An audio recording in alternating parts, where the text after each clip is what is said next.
do today. Picks and Bans game number 1. We're going to get things kicked off. And as per usual, check out the Ducky cam for the Valkyries. Ducky's literally the mascot. Yeah, thank you for the full screen. What up, Ducky? Hope you have a good time in the Soul Also, Lane rocking today. a Valks jersey. I actually think this might be the first time I've seen him in a Valks jersey. Congratulations, Ducky. And if you guys want to support the Valkyries, you can buy that exact jersey. Or a onesie. Or a onesie at Insight Apparel. Look, I could do them too. Do you know the website?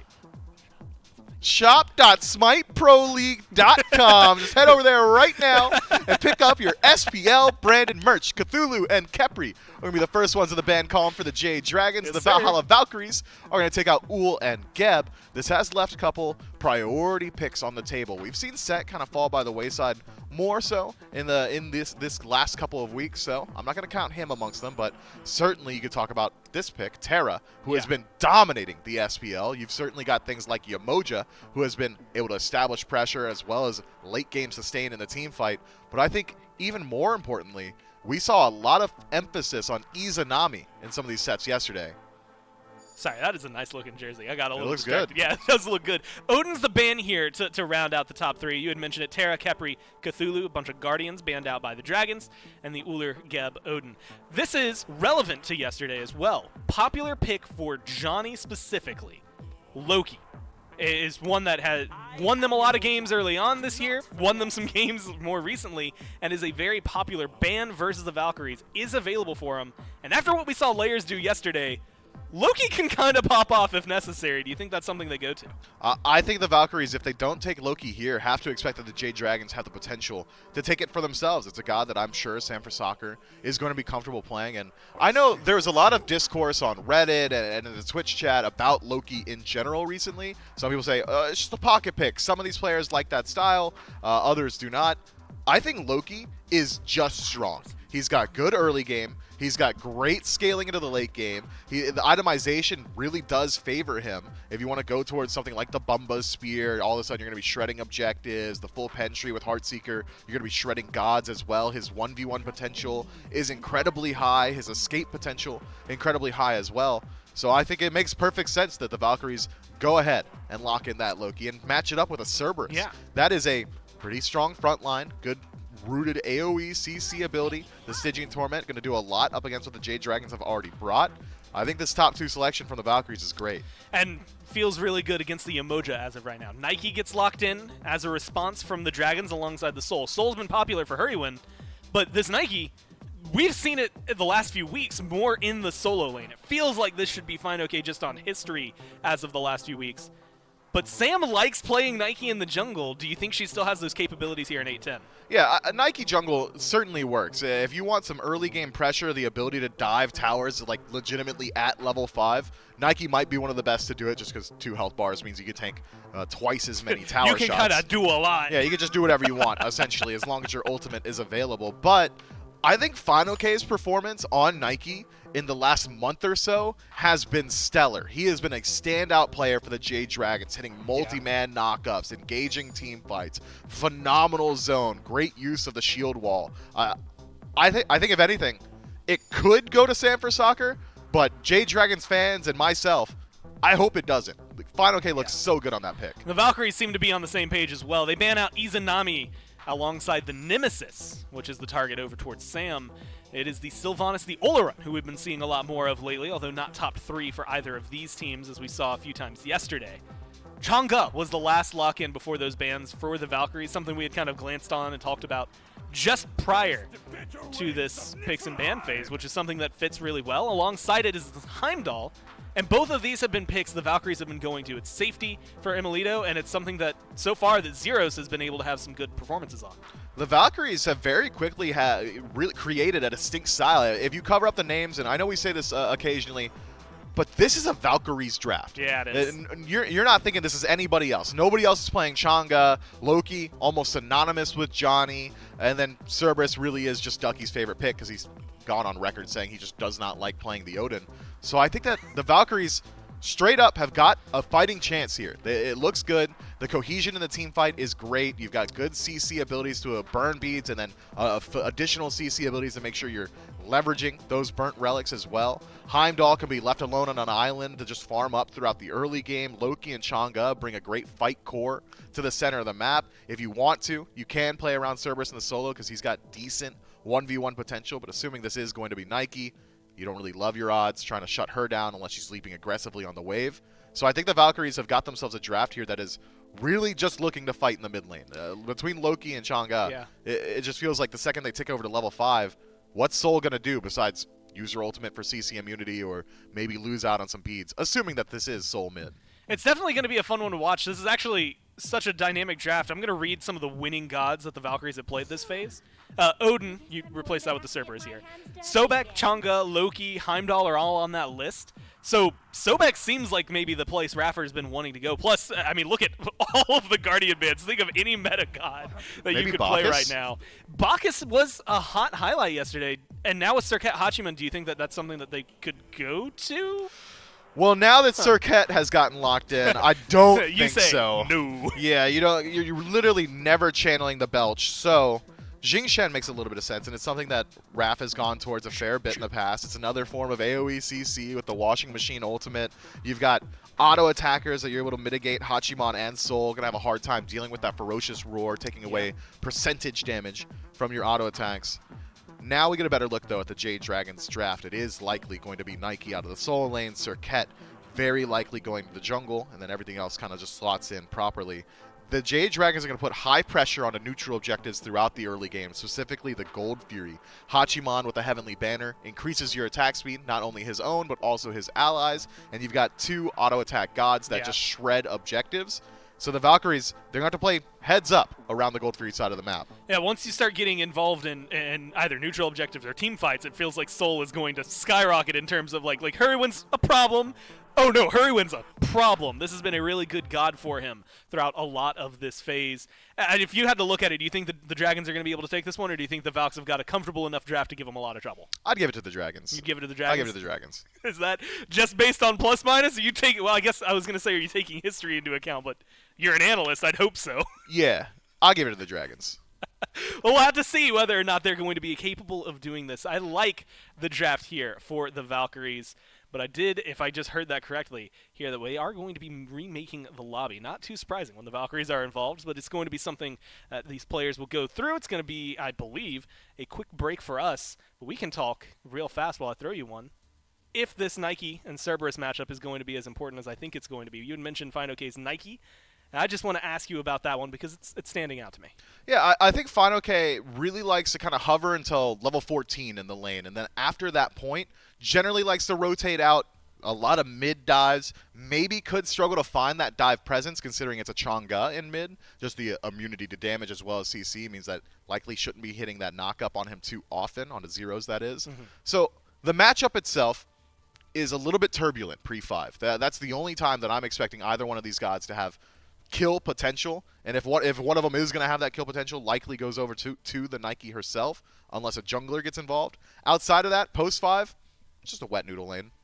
Well, we'll see, I guess, how that one ends up shaking out when we get into it. Again, it's going to be a remake for these games, or for this game as of right now, everyone. So we're going to remake the lobby, and we will get right back to you once the set is ready. So we'll be right back.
Well, welcome back, everyone. We got a low spectator. That means we're going to be able to jump in a lot quicker than we expected, and I'm happy about that. Mifflin, I'm going to go to you. Valks, Dragons, you saw the drafts. Again, I asked you this already, but I'm going to ask it again. They've got the Loki. Is Johnny's Loki enough to get them at least a lot of progress, give the Dragons some trouble, or even a win? I think it's not only enough, but it kind of has to be where you find that lead, right? Yeah. If Johnny isn't having a good early game, it's going to kind of make this Chang'e look a little bit worse. I think that Chang'e's scaling, although decent into the late game, is conditional. If you're not hitting 2 or 3 people with your ultimate, I think I'd just rather have just any other mage in that slot, any other healer, if you would. I like Johnny on the Loki. We've seen him play it a fair bit, and he's completely run lobbies at times, but it's not consistent. If he can bring that consistent greatness here today, maybe we see a Loki ban in game 2 or 3. Yeah, I'm excited to watch this. It's something, again, one of the biggest bans up against the Valkyries, so surprising to see it make its way through. And after what we saw Layers do yesterday, I'm excited to see if Johnny will be able to match that alongside, as we had mentioned, Zeros' Chang'e, which I'm just a personal fan of. Maybe a little biased because I like Chang'e in general, but also they've been looking pretty good on it. It's only a couple of wins they've been able to pick up, and she's been a part of those. We get to jump into game. We've got J-Mac, we've got Aggro here to take us through Dragons versus Valkyries, game number 1. Yeah, thank you so much, Gormizer and Mifflin, jumping right into game number 1 of this best-of-5 set to start off the second day of our weekend. Sure to be a great one. We got Zeros going to one of his pocket picks that's shown some great success out of Valkyries in the past. It's J-Mac, it's Aggro, and Doug spectating for us today, jumping right into game number 1. Aggro, I'm going to also kind of throw that towards you. We've seen success out of this Loki in the past. We've seen the success out of the Chang'e. Do you think that those two are enough to really give the Valkyries that edge? I mean, I think it's a good start for them. Look, we can call a spade a spade. The Valkyries haven't beaten anybody except for the Scarabs in Phase 3, and that was when the Scarabs were going through it. So this team has a very uphill battle coming into the group stages. But I actually think that this is a really good position for them to be in comparison to the traditional round robin. So in the traditional round robin, you would have to get top 6 in order to make the Phase 3 playoffs. And with their record, that was going to be very difficult. Now with how difficult Group A is, all they have to do is beat one team in a best-of-5. And then hope that the pressure from losing to the Valkyries, because that does put immense pressure on you as a team, because now you have to run the table from here, maybe that pressure can make the difference for you. Look at the Camelot Kings yesterday. They lose to the Leviathans. Let's say they lose to the Valkyries. That means they have to beat the Dragons or they're out of Phase 3 playoffs. And that amount of extra pressure, I think, can be really beneficial to them. So with that in mind, going to something like the Loki Chang'e makes a lot of sense to me because it's something that is easy to win in scrappy engagements with, a little bit of healing, a little bit of burst CC coming out of the Chang'e. I love the blink right away for Zeros, though I think that Sam's going to be paying him a whole lot of attention because of it. I think that going for these more aggressive, less traditional options, more so the Chang'e I'm talking about than the Loki, but Johnny's Loki has shown that it's very strong, makes a lot of sense. Oh, and no beads. Zeros is going to be dead to rights in mid lane. As you said, a nice quick rotation here from Sam for Soccer right in the mid lane. Picks up first blood. First blood for the Jade Dragons, excuse me. But looking at the rest of the board here, kind of looking across, seeing a couple things that pop up to my eye. We see a Sigil. Out of Fine OK. One of the first times we're seeing this item at all the entirety of this phase. I think up until this patch, this item has not been picked up at all. Gilded Arrow making its way back into the Hunter role here with Panda Cat. And then with the two supports, two different ones than the traditional Sentinel's gift. We're seeing a little bit more of this benevolence coming out of Raffer and even the War Flag popping up here for PBM. Yeah, man, I got to come up my pick of the litter here, huh? Let's talk this War Flag first for PBM, though Zeros might be in trouble again in mid, though that time Sam doesn't find the Cobra's Kiss. And now it's Hurry in trouble? Johnny, though, out of mana, can't continue that chase against Hurry when now it's Sam who's got to run away. The damage out of Zeros and Johnny, not quite enough to take out Hurry, but putting some big pressure. Blink in by Zeros. Wants to try and get him, but that could have potentially spelled his doom and leap in for Sam. He's got to find the angle with the Cobra's Kiss if he wants that kill. Gets the double deathbang, gets the beads out of Johnny, but Stellar Burst just off the mark by Hurry when needs another auto, but cannot find it. Man, really, really aggressive play from Sam. You got to trust, after going 0 for 2 on the last shot, that you aren't just getting one, you have to get both with that Cobra's Kiss. And I love the aggressiveness from him. Good spacing from Hurry, and the biggest play there was actually Sam putting Zeros in combat at the very end of Hurwin running away as his Disapparate was fading away. ends up getting that auto attack onto Zeros, keeps him in combat, and makes sure that he can't blink to finish off Whirlwind on that chase. But going back to some of these interesting starters, the War Flag pickup here for PBM. You know, if you're going to have lane pressure, and you should, with Yamoja Hachiman up against Heimdall Xing Chen, if you've got lane pressure, then you're going to just get this little bit of gold. Think of War Flag as the really annoying little sibling starter item, where every time you poke the enemy after you've cleared the wave, or your hunters clear the wave for you, you get rewarded for it. So you get gold each time you hit them. And Yamoja, ranged auto attacks, can spam the bubbles. You can do a lot in order to keep them in your range with the Riptides as well, and so you can add up that gold pretty quickly. And I think the biggest difference now for War Flag is also that not only is the base version a lot better, but you get a really good upgrade now in War Banner. War Banner being very strong contributes to this actually being a viable pickup now in support.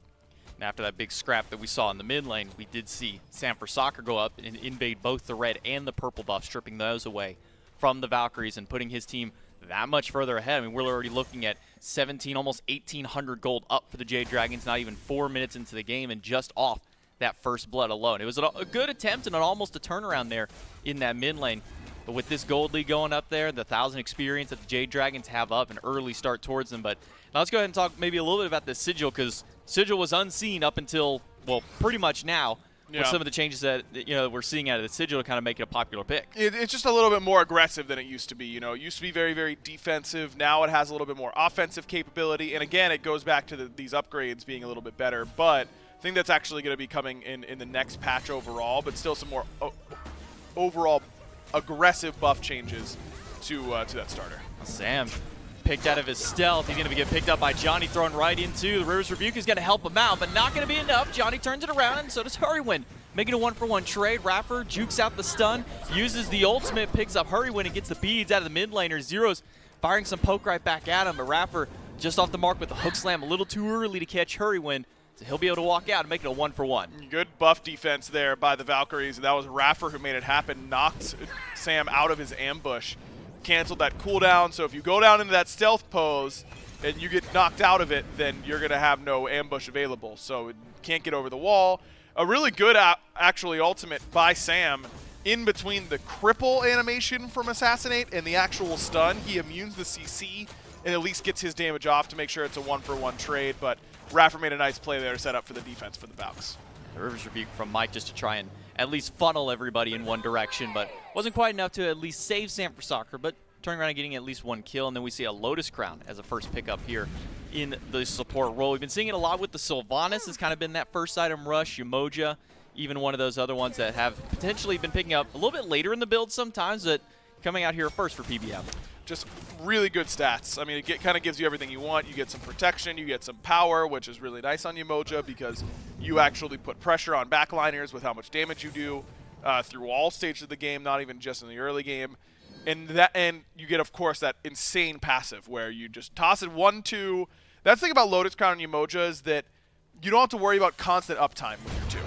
Johnny taunted in, has to use the beads to get away, but Final K and Sam have cut off his options. They're going to try and turn the fight back around, but again, Sam using his ultimate, not going to save his life, but just get some pressure back on Ducky. Final K leaps in, looking for Johnny. Johnny's trying to run. He's got a little bit more speed. The slow out of Ducky may have been just enough to save Johnny. He's going to go back towards the tower, but Final K read the call, but Johnny's got a tower as backup. Now Final K, no mana. Raffer's here. Raffer does have ult, but he's trying to close that gap to catch him out. Ducky's ult down, and it looks like they may not be able to catch Final K unless the stun from Ducky does connect. Whirlwind throws him against the wall, and Johnny turns it around for a 2-punch. That was huge for Raffer's rotation, and Johnny is now off to a great start in this game. I mean, I think that Sam just getting the beads from Johnny should have been all right, we got what we wanted. You know, we don't need to chase any deeper against a Loki, but they fall for the bait. Johnny just goes to his teammates. Ducky's able to peel nicely and set up with some good damage on a Sam as well.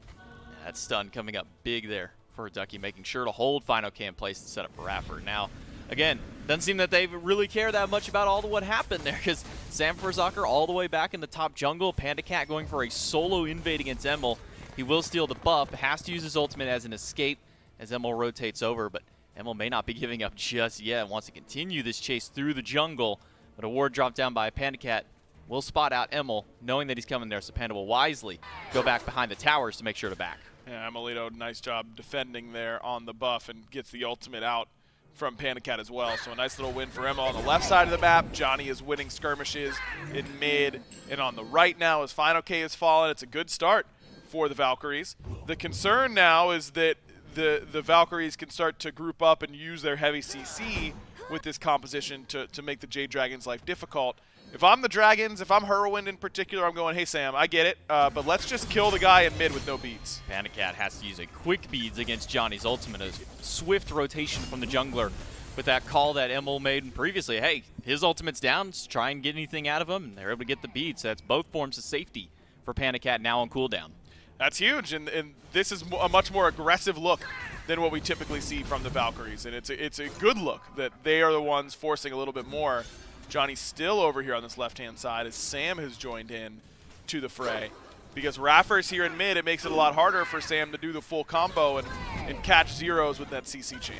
Raffer's taking a lot of poke from Hurrywin, the Stellar Burst, plus the others after with that Mannequin Scepter, slowly starting to eat away at his health bar. But he's got potions, he's also got the HP 5 passive, but Final K is here, Supernova expended out of Hurrywin. Not going to get anything for it, he'll just immediately be a quick little backup there by the Valkyries into the tower. No problem with that ultimate from Hurrywin, because if that knockup lands from Final K, they one-shot zeros off of it. And so he's just trusting that knockup looked like it was going to land. Knockup doesn't land, ultimate goes awry. You need to be really, really quick whenever you're trying to full combo someone like that. So you have to kind of preemptively shoot it. No problem with that option, and it still ends with the Jade Dragons getting a Gold Fury and a red buff invade.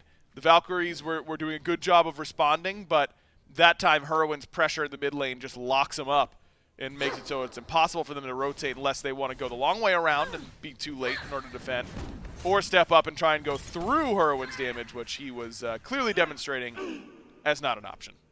Sam and Hurry teaming up here on the left side of the mid wave, but not going to go for Raffer or zeros there. Just going to let them go back and clear out their respective buffs.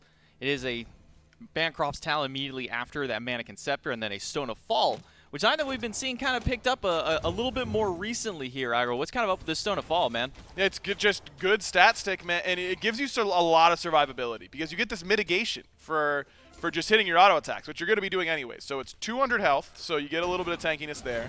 You get all prots, and then you get 9% damage mitigation, is that you get 3% per stack. At 3 stacks, you double it.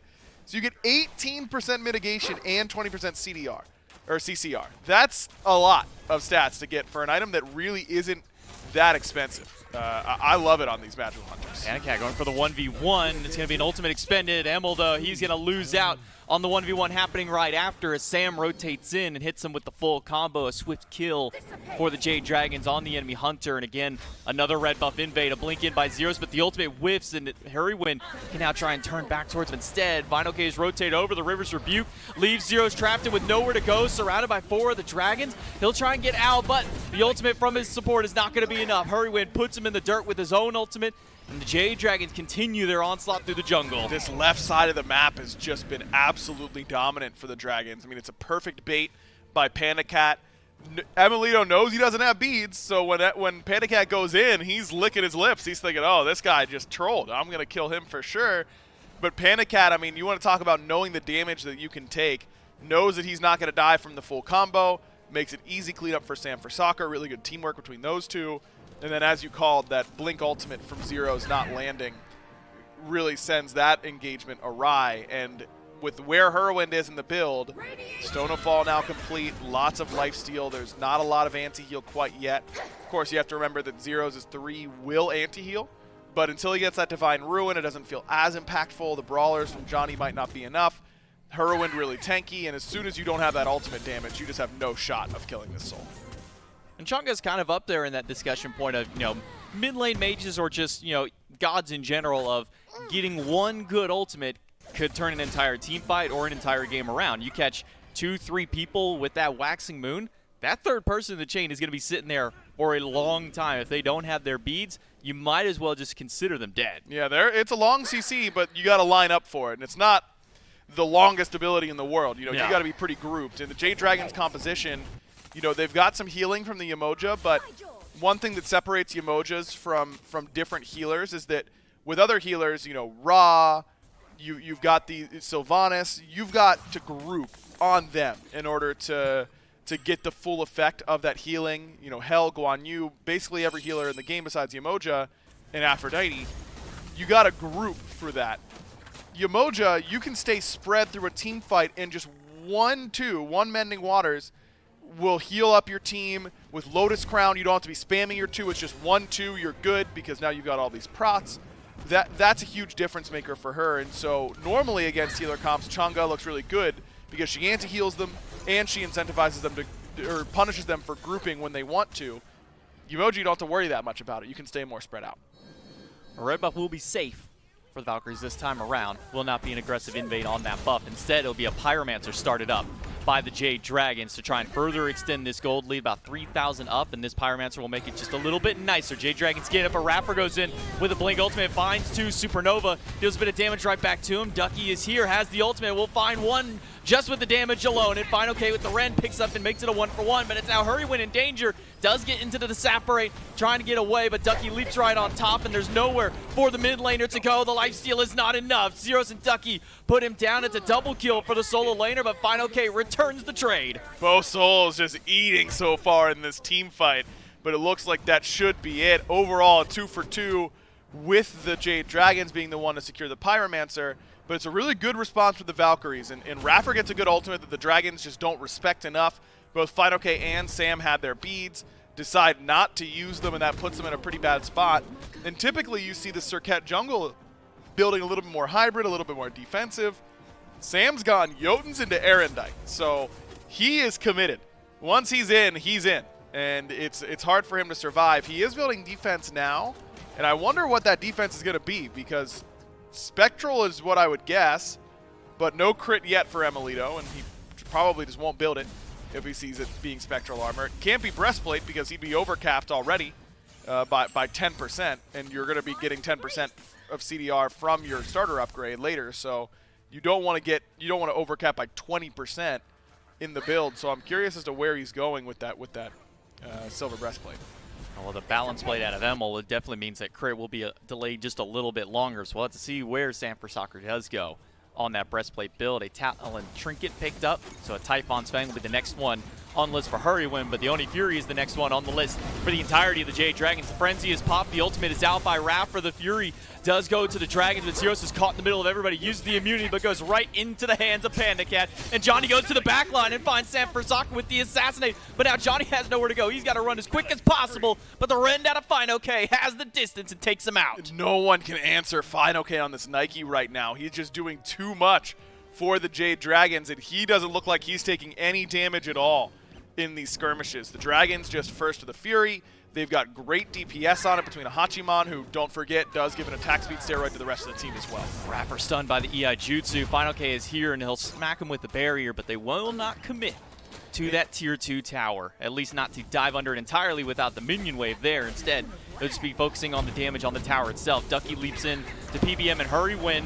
The ultimate comes out from Mike just to try and zone them out, but Ducky is there. The Riptide may have done even more harm than it did good as Emil picks him up with the basics. Final K does manage to find Raffer, but Hurrywin all alone under his tower has to use the Aegis to try and get away from Ducky and Emil, but with Ducky eating so many tower shots, it might just be easy pickings for Sam and Hurrywin, but the Gallarhorn from a distance out of Emil will take down Hurrywin, and Sam, after a great dive, now has to back away. This is exactly the type of game the Valkyries need to have up against the Dragons. These scrappy, why are we even fighting here sort of skirmishes, because that's where their composition is just better. They've got healing from the Chang'e that it also includes that damage. They've got Loki who can get to these little skirmishes. They've got a great team fight to do it, and it's working for them because they're able to just get the Jade Dragons a little bit too invested. Mike and Hurry to step up a little bit too much in mid. Hurry clearly wanted to get out of there, but Sam's going in, and Sam is really under-leveled right now. He's down 3 levels to Johnny, and so Hurry knows he's got to try and back him up, but by backing him up, he gets hit by that Gallarhorn, and that's just too much damage for him to take, which only makes the problem worse because now Sam doesn't end up getting the kill anyways, but ML and Ducky get a little bit more golden experience for getting that kill. So a good skirmish. Johnny's doing exactly what he needs to do on this Loki. And despite the gold lead, for the Dragons. It's a pretty even experience lead on the other end. And a really telling part of that last team fight is in the team fight recap, it was the Valkyries who did more damage than the Jade Dragons. You're not going to win many fights where you're doing less than the opposition. So that definitely is a good sign for the Valkyries moving forward. And a lot of experience lead, as you highlighted, coming out of the jungle. 3.5, now 4 levels separating Sam and Johnny. 2 levels between Final K and Ducky. And a lot of those just come down to Final K was making really long rotations to these duo and mid skirmishes. And what was Ducky doing? Sitting in the right lane the entire time, just soaking up minion waves, soaking up as much farm as he can. Sure, he's got less kills than Final K, but that extra little farm has been helping him out. It's a Prid win as a 4th item out of Ducky after the starter. And then the item in question here out of Sam for Soccer, whether it's going to be the breastplate or the spectral armor, no, it's a contagion picked up by the jungler. Love it. Get some anti-heals. Hurry win, half health. A little bit of shielding there from PBM, but that's not going to be enough. It's going to be a quick dive in. Ultimate is good out of Mike to at least zone him away, but Johnny goes right into the back line. Way. Doesn't get Hurrywin. He lives through. The lifesteal is enough to keep him alive, but not for much longer. Whirlwind picks up one and throws Sam right into the back line. Panda Cat does pick up one of his own in the midst of the fight, and Raffer's got to run away, but Final K will chase him down, and Emil picks up Sam for just walking a little too far back into his own jungle. PBM throws out the Riptide, and Final K will close in the distance and let the Mystical Mail and a couple of other smacks take down Raffer, that HP 5, keeping him alive for just a little while longer. But Fine eventually will, of course, find that kill, but it's another 2 for 2 with another kill going in for Johnny, but unfortunately for him also ends up taking that spill, so worth it for the Jade Dragons. Is Ducky now trying to contest? Riptide hits Ducky. He gets left on. And he'll take a little bit of damage, have to walk away, but he does still have the spit. Throws it over the wall, but the Pyro is leashed a little too far. Jade Dragons, even after the scrappy 2 for 2 fight, do come up with a Pyromancer as their net trade. Now we get to see the little kill, the sneaky kill that Emil gets over Sam, just inside the back of his own tier 2 tower. Throws out the Gjallarhorn and the sword, just to clean up the kill. A nice little pick there by Emil. Yeah, just can't back there if you're Sam. You know there's a Heimdall on the other team. You know that he can see you if he's rotating in. You get the little notification on your debuff bar that he can see you, so definitely a bad death there for Sam, who continues to go in and get some damage off and then get killed for it, because that's what Serket, who isn't tanky, does. He's building tankier now, so it seems like he has potentially learned his lesson, at least for the time being. He is still down experience. Him and Final K still down similar levels that they were before, but PBM does have about a level and a half or 2 up over Raffer. Picks up a Spear of Desolation as a 3rd item. Something we have been seeing quite a bit from some of these supports, especially emojis. They really like going for this flat pen item. Is it just for that extra little power spike? Is there something more to it? Yeah, it's just good damage. I mean, and Mike isn't taking that much damage right now. Loki, single target. Chang'e, basically a single target mage assassin with how Zeros is playing it, and as he should. He's not taking that much brunt focus in these team fights, so he can kind of get away with the ability to actually put pressure on someone like Zeros or Johnny if he can get them trapped in that River's Rebuke. Instead of needing someone to do the vast majority of the damage, they only need to do some of it, because he's going to actually be able to contribute in that way. Primal Fury's got the vision in favor of the Valkyries. Final K does get stunned out by Ducky in the mid lane, but it'll be a quick leap away for the Nike just to go ahead and get out of there. Fully upgraded Cursed Ankh by Raffer for his 2nd relic, and a fully upgraded Frenzy for PBM on the opposite side of the board, and a full set of beads across the board on the Jade Dragons. Everybody a little worried about the CC the Valkyries could put out, but it's the Primal Fury. Started up here by the Valkyries, and with Raffer and Ducky at the front line, not many people are going to be able to walk right through them. That's a good front line from the Valkyries. Their DPS on this objective is actually horrendous. It's just not good. Heimdall not good at doing objectives. Chang'e horrendous at it. In comparison to the Jade Dragons with a Frenzy and a Soul and a Hachiman with crit, it is not close which team does more pressure to these objectives. Primal down to half. Raffer goes in, finds Panda Cat, stunned by Ducky. He does find the Hunter, gets the beads out of him and the beads out of Hurry right afterwards. Primal Fury does get leashed. That's because Final K is in the backline harassing everybody. And with Johnny here, Panda Cat in danger, has to go up on the horse, but runs right into the wall. The banner drops down. But the extra lifesteal and the healing out of PBM and the lifesteal of his own is keeping him alive. Zeros goes in with the Blink ultimate, but only finds 1 out of it. Because of it, he's going to fall down as Sam for Soccer rotates into the fight. Emil used the Bifrost to get out, and Raffer has nowhere left to go as Sam closes the gap, picks up a double kill, and makes it a 3, now 4 for 0. Brutal for the Valkyries. They were in such a good spot. They're even 21 minutes in. Their comp is scaling. Johnny's got this massive lead. And right when you think it's going to be working for them, the Jade Dragon's backline just plays a fight perfectly. Panda Cat, just perfect use of his relics, perfect use of his positioning. Whirlwind peeling for him perfectly.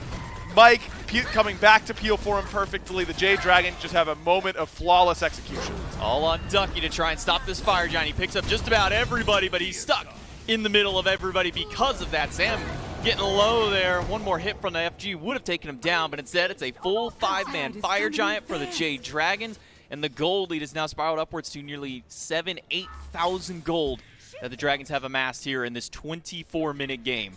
And that's going to be impossible for the Valkyries to deal with unless something changes, because these ultimates from Zeros just have not been good enough. That if you're picking the Chang'e Blink, you've got to be able to actually hit the backline, because she doesn't kill frontline particularly well.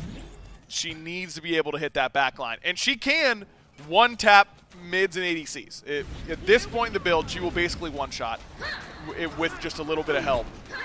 And Johnny is the help. You know, Johnny's there, but the Dragons, they're playing around it very well. They're understanding, hey, we got to keep Zeros in combat. We got to put the pressure on him, not let him be this flanker. And if your front line is good, Ducky and Raffer, I think, have been playing pretty well this game. Your front line's in a good position. Normally, you can just play front to back. You can just hit their front line. Mike's got Deso. Let's just kill him.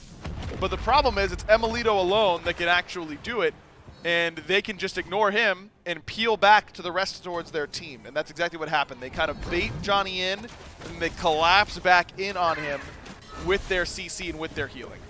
So the Valkyries with their comp, they've been winning these kind of scrappier little engagements throughout the jungle, you know, when you have these spread 2v2s over here, the 3v2s popping up. The first real big team fight that we get, that first real 5v5, Jade Dragons come out unscathed. They don't lose a single player, nearly full deicide, a late deicide, just because Ducky walks in to try and stop that Fire Giant.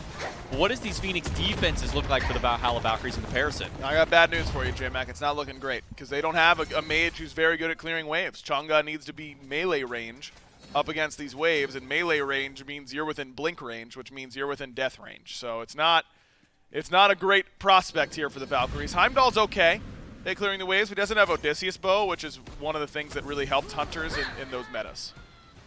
Tier 2 tower started up, Johnny on the backside, but it may have just been barely spotted out by a ward. Blink in by Raffer, goes for the ultimate, but only finds Mike, gets the beads, and Sam has spotted out Johnny. Riptide keeps punching Ducky back and forth between it, and Zeros gets caught inside the rivers, as does Raffer. He'll go down to Panda Cat, and Sam, losing this 1v1 trade against Johnny, barely manages to squeak out, and Fine OK will make sure to zone Johnny away and try and keep him out. He may just even be going for the kill, while Polar Bear and Mike just keeps their Hunter busy, as does Fine OK with Johnny. Johnny just going for a walk right now with Fine OK, because he's taking him around the jungle. Will be able to get his back off, but too little too late to defend this Phoenix at the very least. Mid lane Phoenix does not stand a chance of surviving here up against the Jade Dragons. It's Ducky and Johnny, the only ones left for the defense up against the Titan. They got a full strong of 5 from the Dragons to try and stop them out. Ultimate from Ducky finds a couple. Panda Cat down to half, but Johnny does not make it out. Panda turns him around with the crits, and Ducky does not have enough defense to stop the full might of the Jade Dragons. Game number 1 is going to go to the boys in green. Look, I mean, 5 minutes ago was right when that Gold Fury was getting pulled. You had that feeling like, could the Valkyries just win this game? They're in a fine position. They've got positional advantage on this objective. Maybe they can make it happen, and just the team fight execution falls apart from there. And that's been the problem for this team basically all year, is that even when they have these good early games, they don't know how to close it out. They don't know how to transition that lead. And I think that we saw just a beautiful backline play between Panda Cat and Hurry, and then Mike coming in to collapse, and that was just too much for the Valks to handle. Good scrapping only takes them so far. Jade Dragons take game number 1. We're going to take it to a quick break, then we'll be back right after.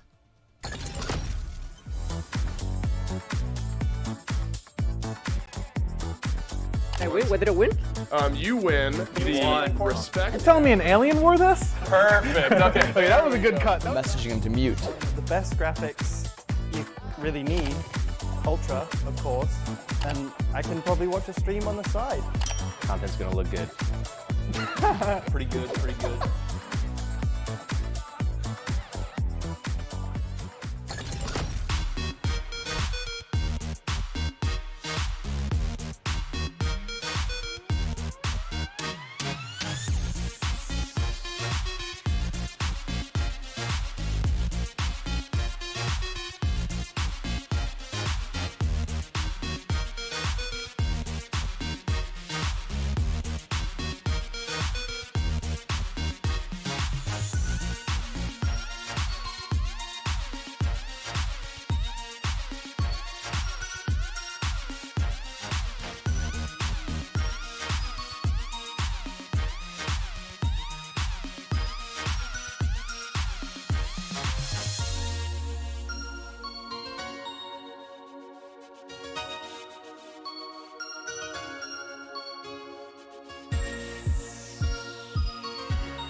right. The Dragons win game number 1. But if you want to root for the Dragons, root for the Valks, we were talking a lot about. Sorry, I said does something to Myth. Oh, you want to tell chat? No, I don't. Gotta collect myself. You can go to shop.smiteproleague.com to get your own merchandise. Whether it's the hat I kept talking about yesterday for whatever reason, it's a hoodie, a nice t-shirt like I was wearing yesterday as well. You can go to shop.smiteproleague.com. Also, team jerseys, merchandise, all sorts of fun stuff that you can find there. And thanks again to Insight for being our merchandise sponsor and making some really good products on top of it. So again, shop.smiteproleague.com, and you can rep the SPL or your favorite team. I say why not both, so go ahead and go for that one. Dragons win game number 1 here, Mifflin, but the Valkyries keep it close for out a large duration of that game. It really does feel like it just kind of slowly but surely starts accruing in favor of the Dragons, and then eventually everything snaps. Yeah, it started off with an early first blood solo kill, actually. Hurry went up against Zeros, and from there, the Jade Dragons very quickly established about a 3,000 gold lead, and it stagnated at 3,000 gold for a fair bit of time. Let's see if it actually is here. Yeah, we're sitting at that 3,000 gold. Look at that! Hey, did my that's job. 11 minutes. 11 minutes in, and if we go to, like, I don't know, 16 minutes in, is it still 3,000 gold? It is! Wow! Look at that, and exactly 16 minutes in, actually. Yeah, that is... Wow, I promise you I got lucky here, chat. Anyway. No, you're just really good at your job. Appreciate it. The Valhalla Valkyries had some fight back. Their team fight wasn't looking awful. Specifically, a bright point was Johnny on this Loki, who was very easily able to close gap into the back line a couple of times. Even, I believe, shuts down Panda Cat here. Nope, it's the healing. That's when Aggro screamed healing, by the way. Can't keep up that role. But despite having a couple of good team fights, having a couple of good kind of objective contentions, it just felt like the Valhalla Valkyries were never the ones on their own footing. They weren't able to just play their own style as they had so hoped. I think that, if anything, they shouldn't be deterred. I saw enough from this game to put merit into their draft. The Loki, the Chang'e, everything adds up.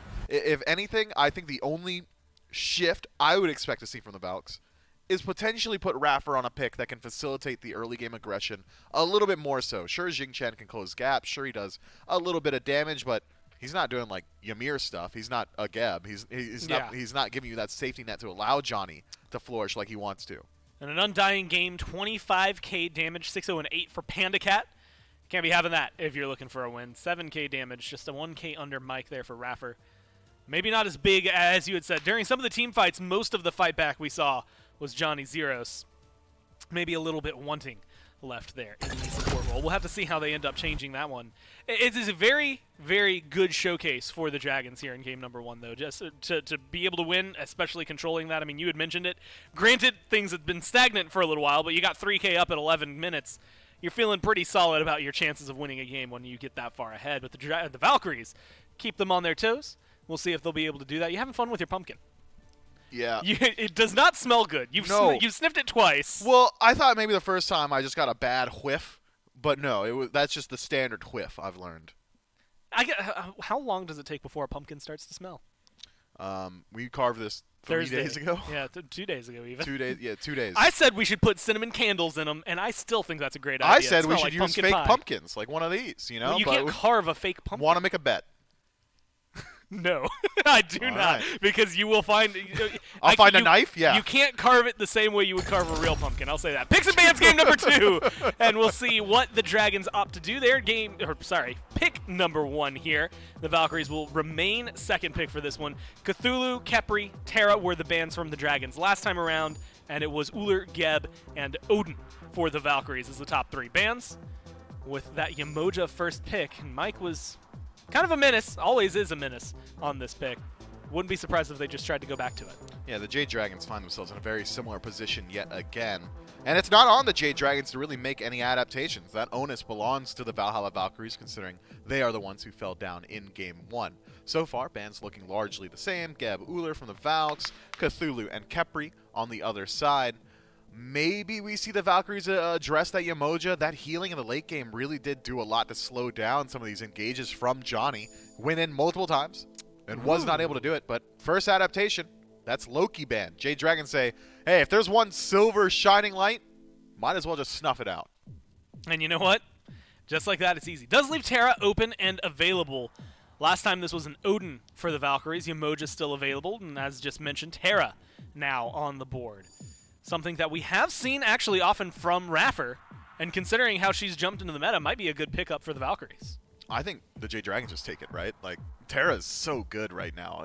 Over the Yamoja even. Yeah, I think so. Wow. I think Terra just brings that much to your team fight. It seems like the Jade Dragons also agree. You're not bringing the same level of healing to your sustain in lane, but your CC lockdown a little bit more consistent. Your walls are a little shorter than a River's Rebuke. Yeah, a little smaller, But you but still you know, got functionally walls. the same. You know, Yeah. 2 of them even.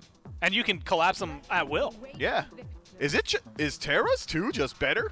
River's Rebuke? Yo, wait, let's upload, let's go on that train of thought and then upload this to YouTube with that title. In all caps. All caps. Question mark, exclamation point, question mark. Everybody's clicking that. Anyway, Terra, Earthern Fury, I think, is the main reason you go for this pick. Not only giving your team additional burst healing, but also giving the enemies a little bit of damage on the tail end of a lot of these engagements. But the Valkyries, they want to be the Jade Dragons. Yeah, Nike's soul gets locked in here. Again, Nike has been much more popular. I cannot believe my I called eyes. that a Deskago. You called that a Deskago, and I so firmly did not believe in the Gilgamesh. Wow. You want okay. you want to know a secret? You. I go on dog walks with their coach. Oh. You know what? That makes sense. You also. Doesn't Kabam go to pickleball? He does. I wish I could. My ankle still hurts. Oh, no. Yeah, Morgan on locked certain in angles. here by the Jade Dragons. So let's get a little rundown of what they've got in their top 3. Terra, Gilgamesh, and the Morrigan. That is strong front line. It's great scaling into the late game. You've got team fight presence on your own just from Yes, sir. Terra, and space control as well. Terra going to lock down entire jungle pass, their 3rd ability. Wins a Shamash from Gilgamesh, going to do the exact same thing. But maybe Gilgamesh struggles a little bit trying to confirm some of these kills up against gods like Nike, who's got the additional health bar, or Soul with the Saporate. Sure, wins a Shamash good. Sure, dropkick good as well, but I think he's going to struggle a little bit closing gap on some of these picks already. Now, some of these warriors we've seen, Nike was being played in the jungle, has shifted over to solo lane. Do you think Gilgamesh falls in the same category? I mean, it feels like his kit is just made for the jungle. I think so. I think Gilgamesh is just a jungler. There was a brief period where the Jade Dragons back in Phase 2, I believe, took Gilgamesh into the solo lane for fine okay. I think Ducky's even done it a couple Ducky's times. done it a couple times as well, but it's not inspiring in that role for me. The second you get wins of Shamash, you want to get involved in these team fights. You want to be able to utilize that CC lockdown before a lot of these defensive relics become available to the enemy's team. And dropkick is just a jungle ability. I mean, when I think, what do I want when I gank? Like a 1.5 second stun at level 1 Yeah. and a dislocation tool as well. Probably pretty good. That's about as far up there as you could hope for. The Valkyries do round out their top 3 picks with the Ganesh lock-in. Decent silence. Some targets on the other side going to struggle up against it. Terra very telegraphed in her dashes. Means that I love that dog. if you set up the monolith, Oh you my can God. just silence it out. That is a good pup. That is such a... Look at him go. I love Huskies, so that is, like, hands down already brilliant. Plus, look, you get Ducky plus a great dog. Look, this is fan service. Yeah, we're this zooming. is SMITE fan service. Yeah, zoom it some more. Now enhance. I would like to see the pixels all, like, it upgrades to 4K. Imagine if we had that capability. That'd be pretty neat. NASA would have to ask us. Enhancing they'd be coming to shots us. doesn't exist, by the way, chat. That's fake. Zoom enhance doesn't exist. That is a fabrication.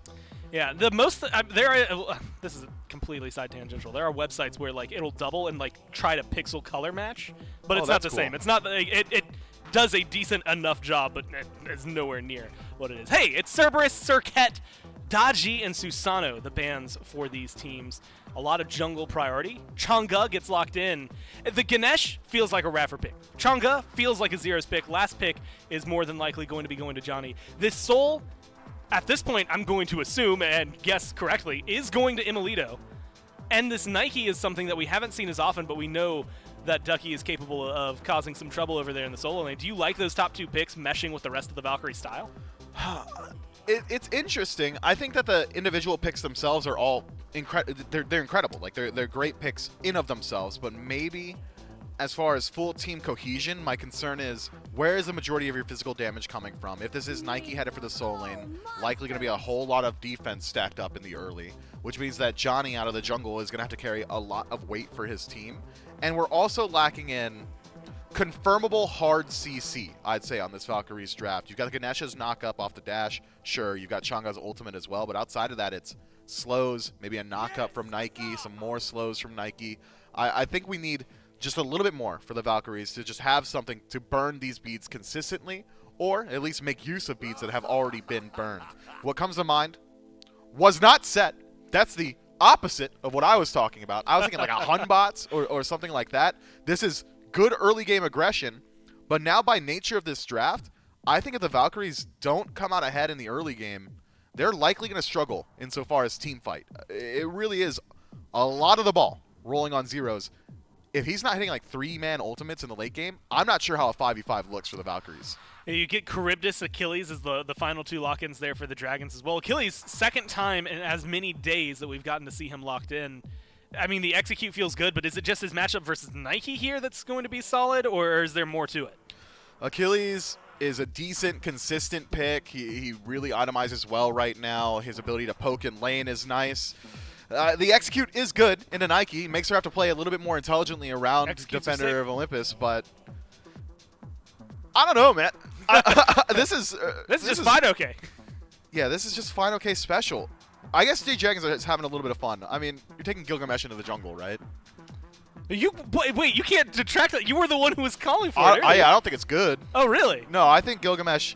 Why play Gilgamesh in the jungle right now when every assassin, gods that you've been playing all year, if you're Sanford Soccer up until this point, have got blanket buffed? The entire assassin column has gotten better, empirically 60% better, and Gilgamesh has only gotten worse by contrast. And now he wants to play it. Well, it is the Gilgamesh. We'll have to see if this works out for the Dragons or if the Valkyries can tie us up here in game number 2. Look, I'm going to be honest. I was kind of mesmerized just sitting there watching the Ducky Cam the entire time, Magro. That was cute. I think what Dave said put it best. That is the quietest and calmest husky I have ever seen in my entire life. I've never seen one that's not just like yelling at the top of their lungs every single time that they have an advantage here. But let's jump right into game number 2 here with the Jade Dragons and the Valhalla Valkyries. You got the Nike, you got Final K going up against them on the Achilles. Talk a little bit to me about that matchup with Achilles versus Nike. I mean, when you have a giant shield, you'd think, oh, I'm unkillable, but XQ doesn't really care about that shield a whole lot. So I like the Achilles pick in general. I mean, if Kepri's on the rise, all these shields, all that kind of stuff, who cares? Let's just get the XQ in there and make sure that we can kill them at a much lower threshold, force that ultimate earlier, all that kind of good stuff I like quite a bit. I think that overall, I share a lot of the same concerns with this draft that Mifflin was just talking about, but I think that there is a point where you just accept that your composition is going to be CC light. You go, hey, we don't have a lot of stuff that puts pressure on beads. We don't really punish them for not having beads. Let's just go with damage. And I think that the set pickup here for Johnny can work. If I'm Whirlwind, I don't know if I'm buying beads Aegis. I might be going Aegis Shell, something along those lines to try and change it up a little bit, but I think that it's certainly possible that this composition can work, even being as CC light as it is. I got a little bit of bad news for you guys at home, but also good news. The good news is we'll still have this game going on. But the bad news is we got to do a quick little remake before we get into game number 2 here. So stick around. We'll be back just as soon as that game's ready to go.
Hello, everyone. Thank you so much for your patience as we get ready to jump into game number 2 between the Jade Dragons and the Valhalla Valkyries. The game is getting ready to go right now. Kind of a look back at the drafts that we popped in here. But most importantly, a little tweet put out by Panda Cat. He picks up Charybdis this game and immediately tweets out he needs a quick Charybdis guide. Well, didn't he watch yesterday's games? He should have been watching yesterday's games. That would have been a really good guide. But luckily for him, our man basically did hit him up with a guide right at the end, so he'll probably have that one open. So hopefully we get to see some big stuff coming out of Panda Cat out here. We're ready to go into game number 2 between these two teams in this best-of-5 set.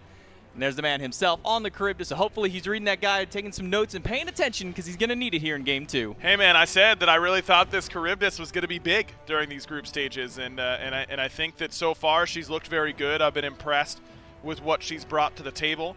I'm excited to see what Panda Cat's going to be able to do on her this game, and he's got meditation. Hey, you know what? I was just saying, they don't have a lot of pressure on your beads. Look at Heroin, Aegis, Panda Cat with the meditation. I don't hate it. I really don't. I need to see if this is in that guide real quick. You know, we'll go ahead and take a look here. I'll kind of browse through it as we go through. I need to know if this meditation is in that guide that basically linked to him. But it's J-Mac, Aggro, and Doug here in game number 2 with the Jade Dragons and the Valkyries. Meditation, we could talk our ears off about the fact that he's got meditation to try and get some of that extra sustain. We got the Gilgamesh Jungle coming back here, a god that kind of fell off when the Assassin patch came out here with 8.9, even in 8.10. Haven't really seen him all that much as of yet. And then that mid lane, the god that's been banned away by pretty much everybody for pretty much every reason under the sun, the Morrigan, was able to somehow sneak through this draft. And Hurry has a ton of good transforms, like a ton. Maybe might get overwhelmed by the options. There's so many good ones. I mean, you've got Terra, which is a great late game option. You've got Set, which is a great early to mid game option. You've got Nike, which is good all the time. You've got Gilgamesh, which is good all the time. I don't know if Hurry's going to be switching a lot. I think the absolutely picture perfect Morrigan play almost always does mean that you're changing your transformation based on the situation every single time, but these gods are so similar in what they do and so good at what they do that I feel like Hurry almost can't go wrong. PBM gets caught out walking through the jungle. He'll throw up his walls just as an extra safety net in case Raffer and Emil dove onto him in the midst of that jungle little skirmish there. But PBM does get a walk away. Panicat, well, not much he could have done to really prevent much there. Hurrywin gets a stun on Johnny. A blink in by Sam for Soccer. Needs a couple more shots. A drop kick beads out. But that's not going to be enough to save Johnny. First blood goes over to the Dragons. And that's the problem with Set, is that you just don't get your escape until level 3. You always end up with Skewer first, Clone second. So I think that's really just a matter of you can't step up if we don't know where Sam is, and even if we do know where Sam is, we probably shouldn't. And even if we then get caught, not worth it to use the beads. I guess he was like a creep off of 3, it looks like, so maybe he was hoping that Zeros could kill a minion he could transport to the clone that he already put on the tier 1 tower line. I guess that was the game plan, but now he has no beads, and the Jade Dragons are not suffering from the same problems as the Valks. They've got good CC. One of the big benefits that this crew business have, we'll have to hold that, as Emil in danger, has to use the beads and trying to use the minions to help himself out, but those piercing shots out of Panicat do manage to squeak by a couple of them, but Emil2 does get to make it out. One of the benefits that Cryptus has is on these objectives that take X amount of hits, Cryptus can burn right through them. Yep, exactly. That triple auto there at the end, the little burst shot, if you will. Very good at taking away those little lane scorpions. I think this character is good, man. I mean, she got a lot of buffs. A lot of buffs, like a lot of buffs. She might not be good in everyone's hands, but at this level, I think she's going to see a lot of success. Engage over here at the left side, purple buff. Or it looked to be an engage with the third member, aka Zero's running over. That's going to stop that one right in its tracks. Fine, okay. Bullying Ducky in this right side of the map. This Achilles, that small little buff to combat dodge, gave him a couple extra base damage on each of those dash hits, though just being able to have nature of stunning out that Ren seems to be what's giving him a little bit of advantage in that wave clear. I mean, it's just a good god to bully out your lane opposition. He team fights well. I mean, Achilles doesn't have a ton of weaknesses. Relies on mobility a good amount, but no cripples on the side of the Valkyries, so that's not the end of the world. I think that Achilles is going to be something that we see a lot of just by the nature of what he's playing up against. That's kind of when he's at his best, is when he can, number one, hold control of the lane, which he can against most of the picks over there in solo right now, and number two, be able to actually get value out of his execute. And if gods like Cthulhu and Nike are the ones that are giving you problems, Achilles solves those problems.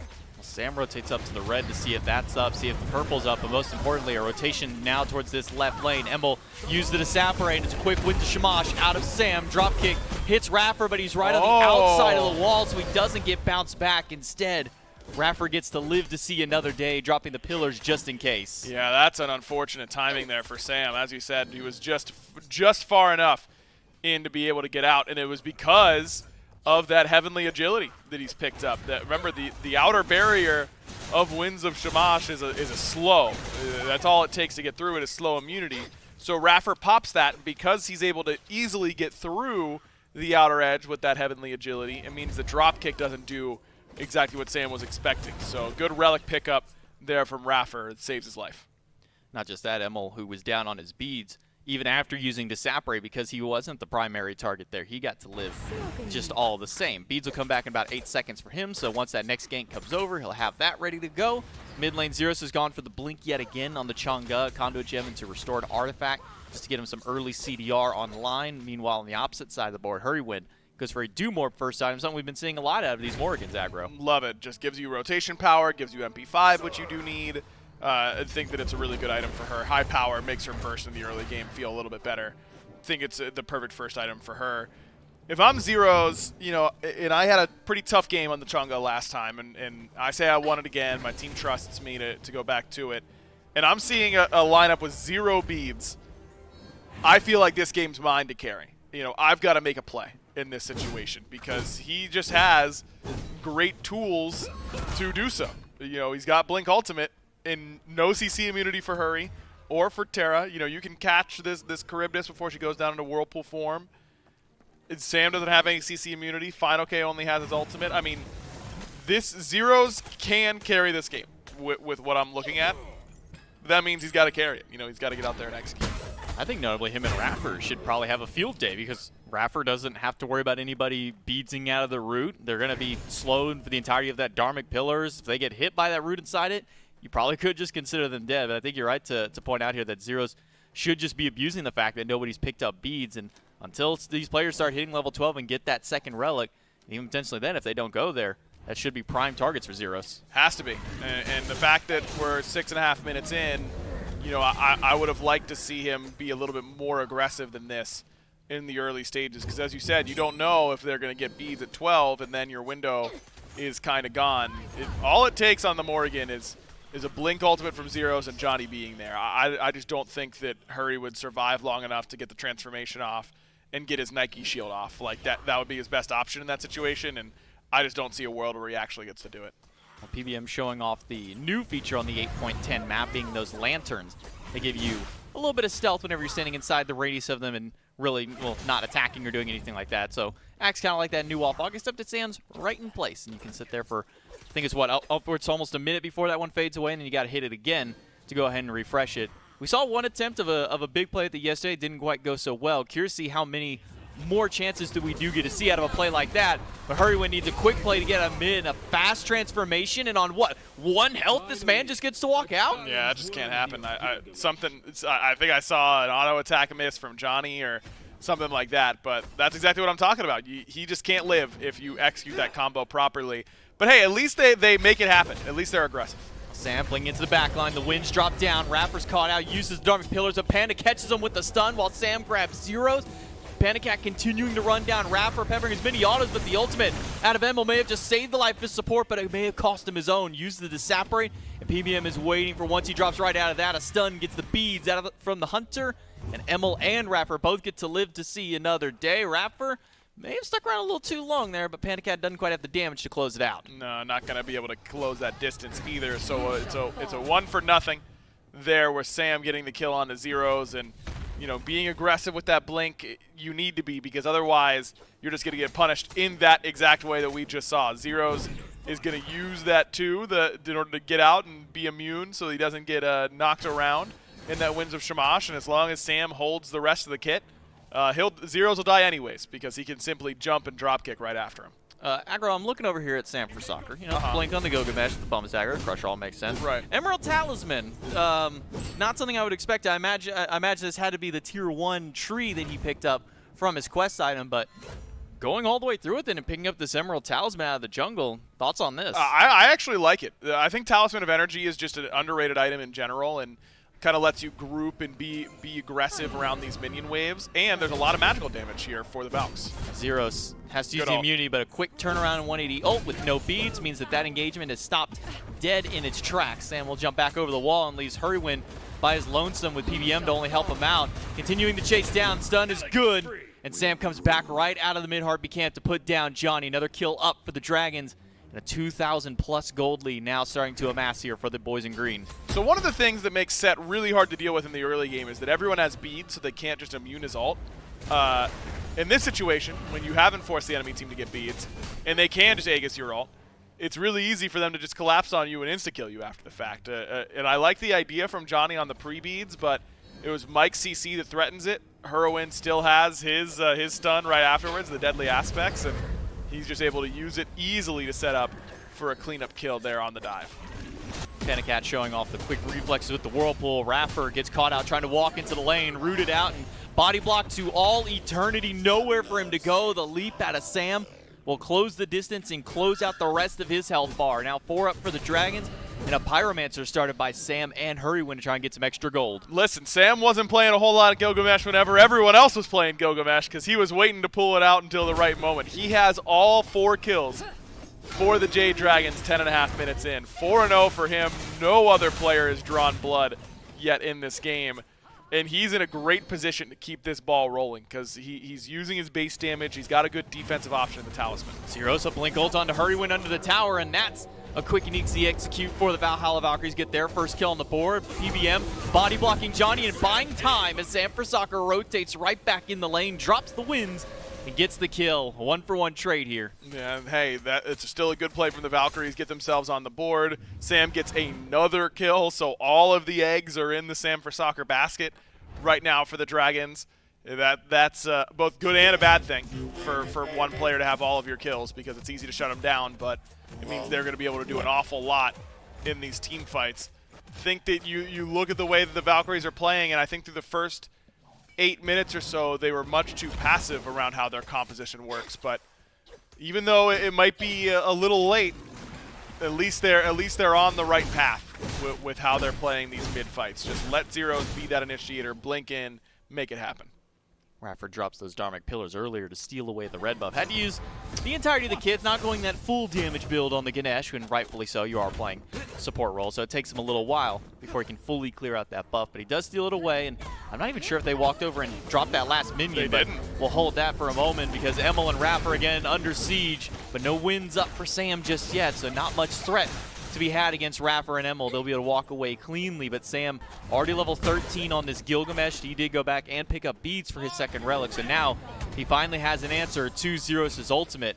And he goes in these mid lane skirmishes with PBM rotating over. Emily2 jumped on, but his Sapray makes sure to get him out of the drop kick, and Raffer, a quick dash under the tower, gets him out. But Hurry's in trouble. This time he's going to get his transformation off and start to return a little bit of that damage. Actually forces Zeros to use the 2, and that maybe opens up fine. FineOK blinking in, a stun onto Zeros. The execute is available, but he's not going to use it to dive under that tower. Instead, he'll just maybe go for the TKO or set up for Sam to grab that kill. Even PBM rotating to the backside of the tower. Johnny does squeak past the walls and uses the Sandstorm to teleport away. Tier 1 tower now under threat by PBM and Sam, but they're not going to stick around to take this one. Instead, it's PandaCat now on the left side, dealing with 2 players all by his lonesome. I'm sure that that everyone watching is yelling, "Where's the ult?" from FineOK, but I think he's right to hold it in that situation because it's just so easy to get it body blocked.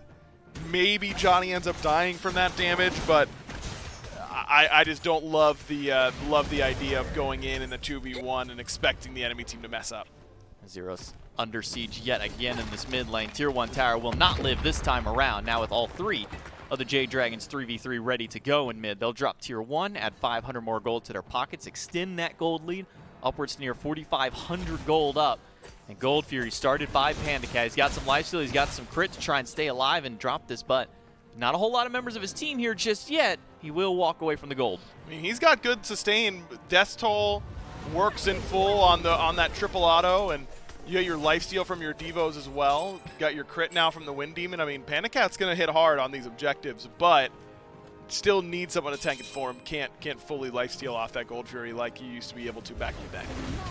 I'm curious as to what PandaCat is maxing. It's normally been that second ability, you know, that conal tidal wave that you throw out has kind of been the primary go-to, and then he has maxed that, but it's the one that he's been going with second. I've seen some players kind of maybe opt towards that Whirlpool instead as a second ability to max. Yeah, that's my preferred maxing order. I think 2, 3, 4, 1 is my is the place I've had the most success with Charybdis, but the maxing the 1 gives you a lot of damage, so not surprised. Well, transformation by Hurry went into the Gilgamesh. Sam is in the backline terrorizing Raffer and Zeros, and they're going to drop a second wins right in the midst of all of them. Zeros does manage to squeak out, and the maw used by PandaCat doesn't find anything. So no kills, but a couple ultimates expended on both sides of the field. FineOK does get a stun under the tower and has to use the ultimate this time instead just to escape. And this time, that's a good play by the Valkyries in order to dissuade that Fury fight and just get more ultimates for the bang for their buck. They get 3, only expend 2. Puts them in a pretty decent position to maybe skirmish after the fact. But I do like this this Sunder pickup from FineOK on that right side of the map. I think that with Nike being so popular, we just haven't seen a lot of Sunder anyways. I felt like that's a little odd. About time someone picks it up in the lane matchup and just sets themselves up for easy kills. Plus, you have the capability of actually just using it on your all-in dive onto one of these backliners and setting yourself up for the execute without any need for any help. Well, we'll be a brief little pause in the action coming up here. We're trying to get back into that just as quickly as the players allow us to really get in there. But kind of looking at this matchup here, the Charybdis itself has just existed in the lane for the time being, just trying to get towards that late-stage game. We've been seeing some slightly different build paths actually come out of this Charybdis compared to what we have been seeing just recently in the past. Yeah, I mean, normally you see these Chin-style builds from Hunters. I mean, Hunters are kind of all over the place in what they're building right now, but Charybdis doesn't necessarily want to be building things like Chins because she gets that item proc reduction. Remember that crit is not an item proc. It's a totally different thing, so she gets full benefit from those crits, though crit goes off your damage, and the 3 autos deal a little bit less damage, so you won't see massive, 800 numbers from the triple shot, but you won't get that item damage reduction. So that's really why you see this crit build will be a little bit more popular for the Charybdis. I think that we should see some spectral armors coming from the Valkyries. We'll see if anybody does like to pick that up. It will be a winged blade out of Raffer for his second item. Deal with some of the slows that are coming out, namely that Winds of Shamash that Sam keeps dropping right on top of their heads every single time that these fights go through. Even that tidal wave that Panic Hat does throw on that second ability has a little bit of a slow to its name. But again, kind of teasing towards the Gold Fury, but no team really wanting to commit to pulling it just yet. Instead, it'll just be a battle of the wards when, well, the Ward War this time comes out to Raffer's favor. Well, never mind. Yeah, Mike's got one in the hand, so he's going to be A-okay. Surprised at the Sunder pickup from Raffer in this game. No Onk for the Valkyries, which against Terra is kind of a cardinal sin. Polar Bear Mike in danger, but now Sam is here. The pillars drop down from Raffer to hold him in place, but Sam isn't held for very long. He'll dive right to the back at Zeros, drops the winds, and Zeros has to use the bead so he doesn't get knocked right back in, but the drop kick slams him against the wall and puts him down while Fine-OK takes care of Ducky on the backside. Hurrywin lives, but not for much longer. Ducky picks him up. The maul used by Panic Hat just for some movement for the CC immunity. Will throw it out, but not connect on the stun. Ducky leaps away, and all the while it's still a 2v2 on the backside of the fight. The Supernova is good. The minions are going to force the Aegis out of Emilitu from the drop kick, but PBM and Sam, they are not giving up on this chase until Emil gets all the way to the back line. But here's Fine-OK with the blink stun for the kill. Clean up kill, and now Ducky trying to do the same, but Sam still has that hero's leap available, and the Valkyries are going to have to limp away with only their front line left standing. That 2v2 dive, just so good from Sam and Mike. I mean, 6-0 for this Gilgamesh is going to make it hard to live against him basically no matter what.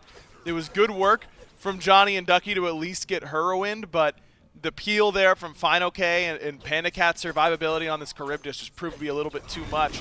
And two different isolated fights end up going the Dragon's way on both ends. We're seeing Emil go for a little bit of a different build than we've seen the Soul mids. The Mannequin Scepter still holds true, but we've been seeing the Bancross Talon, the Typhon's Fang, the Stone of Fall kind of be, the first three items here. What's the change-up that we're seeing out of Emilitu going on? Yeah, I'm not a huge fan of Pythags. I'm not a huge fan of Bancrofts. I think that first item slot for Soul just kind of feels weird no matter what you go. I think Pythags is probably better as you scale, and in mid lane you need that more immediate power scaling from the Bancrofts, whereas in duo you can get away with something a little bit more late game focused like the Pythags. Well, the gold that was already at 5,500 here for the Dragons jumps up to 6,600 with the Gold Fury going down. The experience not quite as high, but still up there, over 5,000 up for the Jade Dragons, and some of that is coming kind of spread across the board, a level here and there on just about every role except for that solo lane. Sam goes in for an aggressive play under the tier 1, but that's just a zone wrapper and Emil out, so that way tier 1 tower can go down, add another 500, and put that gold to now 7,000 that the Jade Dragons have up here at 18 minutes. They've been dominant so far in this game, and it really has looked pretty easy for them, hasn't it? I mean, 6-0 for Sam. Worth noting that Johnny's still only a level down despite the 1-4 versus the 6-0. That's certainly worth something right now for the Valkyries, but their team fights have just been so spread out that it's been difficult to see an easy path forward to how they're going to be able to turn these fights around, because it isn't like last game where they've got this Loki that can easily get from team fight skirmish to team fight skirmish. They had a lot of CC in their last comp. They don't in this one. They don't have that rotation power of the Loki who can do so without being seen. I think that the Valkyries have good dive tools, and Panic Hat doesn't have beads, so the dream scenario is that Zeros finds a blink waxing moon that then hits someone, two people in front of Panic Hat, but ultimately hits Panic Hat, and they kill him before he can use anything. That's kind of the pipe dream scenario right now for the Valkyries. Yeah, that's kind of the if the stars align kind of a moment, but it's been hard for them to get those stars to align in their favor. Instead, it's only beads out of Hurrywin and Sam. Everybody else has gone for either an Aegis or some kind of other team-based relic, and then the Sunder out of Fine-OK popping up earlier. Fully upgraded Heavenly Agility out of PBM alongside the fully upgraded Cursed Donk. Trying to answer against some of the healing that Zeros and even just some of that self-sustain. Really, you kind of, I'll be honest, I sometimes completely forget that Set's got some of it in his ultimate. Raffer's going to need some help because he gets stunned out right at the mid-camps. A dash through by PBM and a leap in by Sam with the winds dropping down, that'll make sure to get the kill up against Rapper. Now Johnny's stuck in the middle of 2, and he's losing health fast. Hurrywin transforms into Final K, and is able to get a nice little turnaround kill for them. Now Ducky's stuck in the middle of 3, tries to leap away as quickly as he can, but it's Panda Cat and Zeros all alone in mid lane.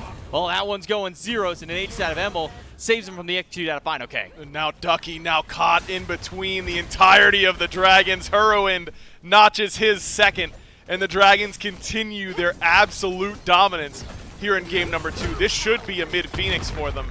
And this Terra-Gilgamesh combo just so hard to get away from. They have so much CC, they've got such great mobility, and then their ultimate just works so well together. Emil walks up, uses the ultimate, uses the Sapray, tries to walk out the door, but there's no escape except for death itself. PBM gets the final hit, and Sam kicks Rapper against the walls. That way they can pick up the mid lane. Phoenix, Jade Dragons up 11,000 gold now here, 21 minutes in. This lead ever spiraling out of control, and the Valhalla Valkyries are struggling to get back in these fights. And they just don't have the answer when it comes to this team fight sustain, because there's a Terra, there is an opportunity for a second Terra on the side of the Dragons if that's where Hurrywin wants to go with a transformation, and a meditation from Panda Cat, and there is one piece of anti-heals, Divine Ruin, there for Zeros. And look, I know his 3 anti-heals as well, so whoever he hits with the 3 is getting 90% anti-heal. He's hitting like one person ever with that. Just a gross underinvestment into the anti-heal here for the Valkyries. And healing comps, we talk about them a lot. I wouldn't even describe this as a healing composition for the Dragons, but they have a lot of healing in the team fight. Healing from ahead is impossible to deal with because they can just make so many mistakes. You can really think of leads in all games and in all aspects of life as leashes, right? You just have more you have more opportunities to make mistakes and not get punished for it in a way that ends up losing you the game. The leash right now for Jade Dragons is as long as Jormungandr. It's huge. They have so many opportunities to do whatever they want in this game. And we're going beyond the little roll-up dog leash on the tiny little thin one that goes back into itself. The retractable. That's the word I was looking for. The retractable leash here. But Jade Dragons up and ahead, 14,000 gold, and looks like they could just take just about anything they want on the map. They took the mid-Phoenix earlier. They took the right side tier 2 just a moment ago, and all they got left standing tower-wise is this left side one. That's actually the first fight that we saw Hurrywin transform to something other than the Gilgamesh. Is actually the Nike that got transformed into, taking a little bit of what Ducky was able to do and throwing it right back at them. It seemed to be just a little too much to handle here. Siege defense, talked about it last game, where not so strong here for the Valkyries. They got a better Phoenix Siege defense in these 5v5s. They do, because they've got Soul this time around instead of Heimdall. That's much better wave clear, but you still have to be close in order to clear the wave on Soul. You have that survivability, but don't love being where you'd have to be in order to actually clear the wave. Fine, okay. Bullying just Johnny and Ducky by himself, while the rest of his team takes the Fury and takes the tier 2 and left. Still 2 minutes left on this power play with the Fire Giant. The Dragons are going to start by stripping away another Phoenix. This one has no chance of walking up, and there's no chance for the Valkyries. Rapper gets kicked against the wall and has to dash away quickly, but Final K is in the backline all by himself, while Ducky and Zeros try to deal with Hurrywin. The pillars drop down, but it's not enough to save Zeros. Ducky trying to fight against 3, but it's Final K with a double kill all on his own. Immediate turnaround. The drop kick is good. It's a triple kill out of Final K, but Sanford Soccer steals one away to make it 4 in the fight. Final K trying to deal with just Johnny by himself, and the rest of the team can walk right into the throne room and take the Titan for game 2. All right, now game 1, the Valkyries were doing good stuff. I was like, uh-oh, are the Dragons not going to show up today and have one of their sleepy days? Seems like the answer to that is no. The Jade Dragons have awoken in game number 2. They make it look easy. I mean, look, the Valkyries came in with this Chang'e strategy in mid. It has not worked. It is time to switch that pick for Zeros. They gave it a good shot, games 1 and 2. They've given it 2 different looks. I think that's the number 1 place I'd start here for the Valks. Yeah, it's shown some success for them in the past, but so far in games 1 and 2, this pick just has not been able to pick up towards them. Johnny on the Loki last game looked really strong going to the set. Maybe not so hot here in game number 2. Game number 3, we'll see where they go, because we're going to take it to a break and then come back right after.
That's right, the Dragons find themselves up 2-0 here after game number 2. One more, they can potentially put it away, and the Valkyries are going to have to do something that is close to impossible, but not entirely impossible. Find 3 in a row, especially against the Dragons. Not going to be an easy task for them. We'll see if they're capable of doing it, but before we get to that, I want to talk to you about SWC. Of course, a lot of these teams, that's what they're playing for right now. They're looking forward to not only these playoffs, but then the playoffs lead into Worlds, whether it's through the placement round that happens in December, or the actual World Championship, January 6th through 9th. And of course, you can have some merchandise at home if you want to be able to order it. Go to shop.hi-rezstudios.com. There's a jacket, there's a hat, there's a wall thing. I can't remember the exact title. I've got it written down. It's signed by the pros. That's what matters most about it. And you can hang it up. Awesome, really awesome artwork on that one. Plus, you get the digital loot pack. All of that you're going to be able to get. Shop.hi-rezstudios.com. It is incredibly worthwhile for what you are getting out of it. It is a lot of bang for your buck in merchandise. I just don't understand our business models, I genuinely man. think that it feels like it has to be at a loss. Right? Hey, it almost at all higher-ups. The God Pack is like, what, like $10 on average if you get it on sale? On sales, yeah. And that's like, what, 10 years of content, essentially, just for $10. I spent $30 in 2013, and that has to be the best money I've ever spent on a video game. I spent $50 on a T-shirt from a band, and now for $60 you get 2 jackets, essentially, and a hat, and some content in the game. And a thing signed by pros. And the thing signed by... Yeah, dude, I feel like we could have charged more. That's Mifflin's way of saying he wants a raise. Oh, hey, you know what? Who deserves a raise right now? It's the Dragons, and specifically, it is, well, let's go ahead and shout them out. Sam for Soccer, the entire crew looking really good throughout the duration of this one. Mifflin constantly ahead. It feels like there's a couple of fights where the Valkyries are definitely giving them a little bit more trouble, but this one got out of hand a lot faster than game number 1. It did. The Jade Dragons pull control early and do not slow down at any point. There was no middling 3,000 lead for 10 entire minutes. It was, all right, we're up 1, 2, 3, 4, 5, 6,000. Oh, the Titan fell. And it's essentially the entirety of the story. The Valhalla Valkyries did not have a whole lot of fight back here. And I think probably due in large part to the lack of CC in their composition. The ease of play of what the Valhalla Valkyries brought here is not there. It's not easy to play a comp like this. It's, okay, are we being perfect with our 3 knockups? No. Oh, I guess they all have beats, or we're just not finding too many AoE CCs, so we're getting run over. The damage output from the Jade Dragons is a little too high. With a composition like the Valhalla Valkyries had, and we brought it up on the desk originally, if you're not pulling a lead, you're probably not winning team fights. And they didn't pull the lead, so they didn't win any team fights. You can see that here. 2 kills is what they ended it with. FineOK had a stellar. We've been spending a lot of time talking about the jungles and the solos the last 2 days, and admittedly, for good reason. Look at that, 13-0 combined KD between FineOK and Sam for Soccer. Plus, what is that? Yeah, 10 assists between the two of them. I mean, you have 2 deaths onto Herowind, and playing the Morgan, very easy to rack up some of those deaths. I think Panda Cat, we had highlighted it before that game, straight up tweeted out, I need a guide for Charybdis. Yeah, he doesn't, by the way. Yeah, no, he played just fine, as it turns out. It just feels like this was a game that they were, I don't want to say destined to win, but they definitely put themselves in the right position to do so very early on. I think so as well. Just a lot of early pressure picks, something that we have become synonymous with the Jade Dragons. I think it was so surprising to me originally when Sam for Soccer was so adverse to playing warrior jungles, because it just screams Dragons, doesn't it? It's, we want to get involved early. We want to run through your buffs. We want to just control the game pre-10 minutes. That's what warriors do out of the jungle, and I guess it just took Sam an extra phase to figure that one out, and Gilgamesh looks good in his hands. We'll have to see how they adapt in game number 3. The Dragons, from what I can tell, still opting for first. Dragons not opting for anything. They've won these games. Valkyries, loser's choice, have been opting for second pick still. And so that makes things a little more interesting. The only real change the Dragons made outside of the whole of the draft, at the top 3, was that Loki ban. And you had even mentioned it with the set for Johnny. Not a bad combo, no, but not great into the draft they were playing up against and what they were playing with. I agree. I think if you want set, you've got to build a composition around it. When you've got a essentially 0 CC jungler, you need to make that up somewhere else on the map. And I don't think the Valhalla Valkyries were successful in doing so in Game 2. But in Game 3, maybe we see a little bit more changes here. It's a longer set. Time for some adaptations. Well, let's find out. We'll move into picks and bans here for game number 3 and see exactly what kind of adaptations the Valkyries can make. Maybe See if the Dragons Changeling Cthulhu, Khepri have been the consistencies of their top 2 bans. And admittedly, Cthulhu's been a pain in the side for a lot of people. Still going to be the #1 ban here for the Dragons. And it feels like just a few weeks ago the Titans played him after such a long hiatus of no Cthulhu, and now everyone is kind of freshly reminded, yo, we hate playing against this dude. Yeah, anytime the Titans bring out anything, I open up the pro Discord just to see what everyone else is saying, and it's literally every team. Why? Cringe, cringe, the Titans are lame. And that's honestly a pretty strong facet of their gameplay. If you're able to make everybody that uncomfortable that they're going to be vocal about it, means you're probably doing something right, as are the Jade Dragons, by reprising their bans that have net them 2 wins so far. It is Cthulhu and Khepri in the first slot. Valkyries continually targeting out this Ool. We'll see. I expect the Jade Dragons to keep up that Loki ban. I'm not expecting a shift up there. But I am expecting the Valkyries to try to address this Terra, who did 9,600 damage, by the way. I believe PBM actually out-damaged Hurrywin throughout that game. It's a lot that you have to deal with when Terra is on the board. It was the ban for the Dragons in game #1 that Loki replaced in game 2, and Loki's here again. This is the same 3 bans the Valkyries have been running with the entire set, which makes things maybe a little more complicated, because guess what? Terra, that thing you were just talking about and saying, still available, locked in pretty easily. Looked good for PBM, feels good for the Dragons. You know what? I'm going to make a blanket statement for the entirety of group stages. Okay. I am pretty confident if Terra is open and Cthulhu is already banned, first pick is always going to take Terra. I think Cthulhu is the only god that is going to get prioritized over this pick this weekend and next weekend. Okay. I probably shouldn't have said that. I mean, like, what do I gain from this? But that's the vibe I'm getting. I will say... It hasn't happened already. Don't do it to me. Sylvanas was locked in over Terra. Oh, no, she was banned. She was banned that game. Never mind, thank God. The Morrigan Do I stop? was locked in over Terra last game for the Titans Bolts. But, admittedly, it was Paul and Venenu's Morrigan, so of course... Fair enough. And it had been banned, I think, that entire time. They're hovering Arachne right now. Yeah, I didn't expect to see that stay there too long. Cerberus gets locked in here for the Valkyries. It still could... You know what? Hey, I'm going to throw this out there. Zeus, Eset... I'm forgetting the third one. I got it. Nox. Still yet to be played so far this year. No, we had a Nox game. We had a Nox ban.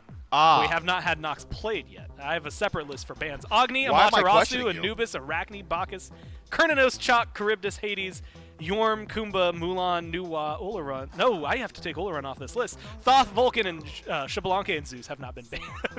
All right, fair Why enough. do I have that?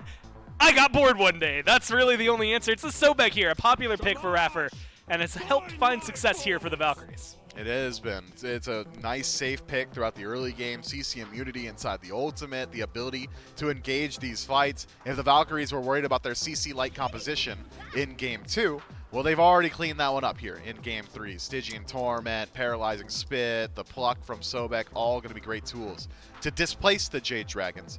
But this composition from the Jade Dragons is already incredibly scary. Earthern Fury gets procced by Winds of Shamash literally every time. Soul's got great scaling into the late game, as well as flex potential, can go into the long lane or the center of the map. Either way, going to be shredding objectives, be that tower or neutral objectives, Gold Furies, Fire Giants.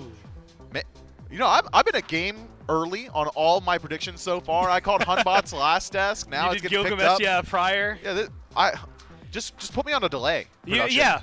Mifflin is our personal magic 8-ball, but he is unfortunately always 30 minutes too early for all predictions, which in most cases isn't a bad thing, but when it's live, doesn't quite line up the way you want it to. No, not at all. But what should line up is this Valkyries draft. Can you imagine having a conversation where I'm live, but you're delayed by 30 minutes? And it is cohesive anyway? That'd be kind of nuts. Yeah, I'm nuts like that. We'll set this up. I'll talk to production. You know what? That's after actually this. a really good sentence, because no matter what, I could hear you saying I'm nuts like that in any conversation. All right, don't blow up my spot. I'm going to do some analysis, Score. Okay? I'm going to analyze, and you can't stop me. Neath banned out by the Jade Dragons, kind of saying that when the Valkyries are in a position like this with 2 Guardians, they generally do like to toss that Hunter towards mid, so a heads-up ban from the Order team here, whereas the Valkyries, Charybdis, and Nike taken off the table, meaning that we could see Terra flexed over into the Soul lane, or we just see Fine OK go for something a little bit different in his selection himself. Oleron going to be the final ban for the Jade Dragons, another magical hunter taken off the table. But this is a pick I was not expecting to see this weekend in general. Cupid, something that we saw in the North American SCC that performed very well, specifically Wowie, had some great games on the SCOD, but not something we see too often in the SPL. Yeah, and this is actually something, well, never mind. We We will don't even not. need to talk about it. Yeah, Hu Yi. You got to look at this. Hold on, guys. 14 games played, 7% win rate. That's the number that you got to look at. What is that, one win? I think it is exactly, yeah, 1 win.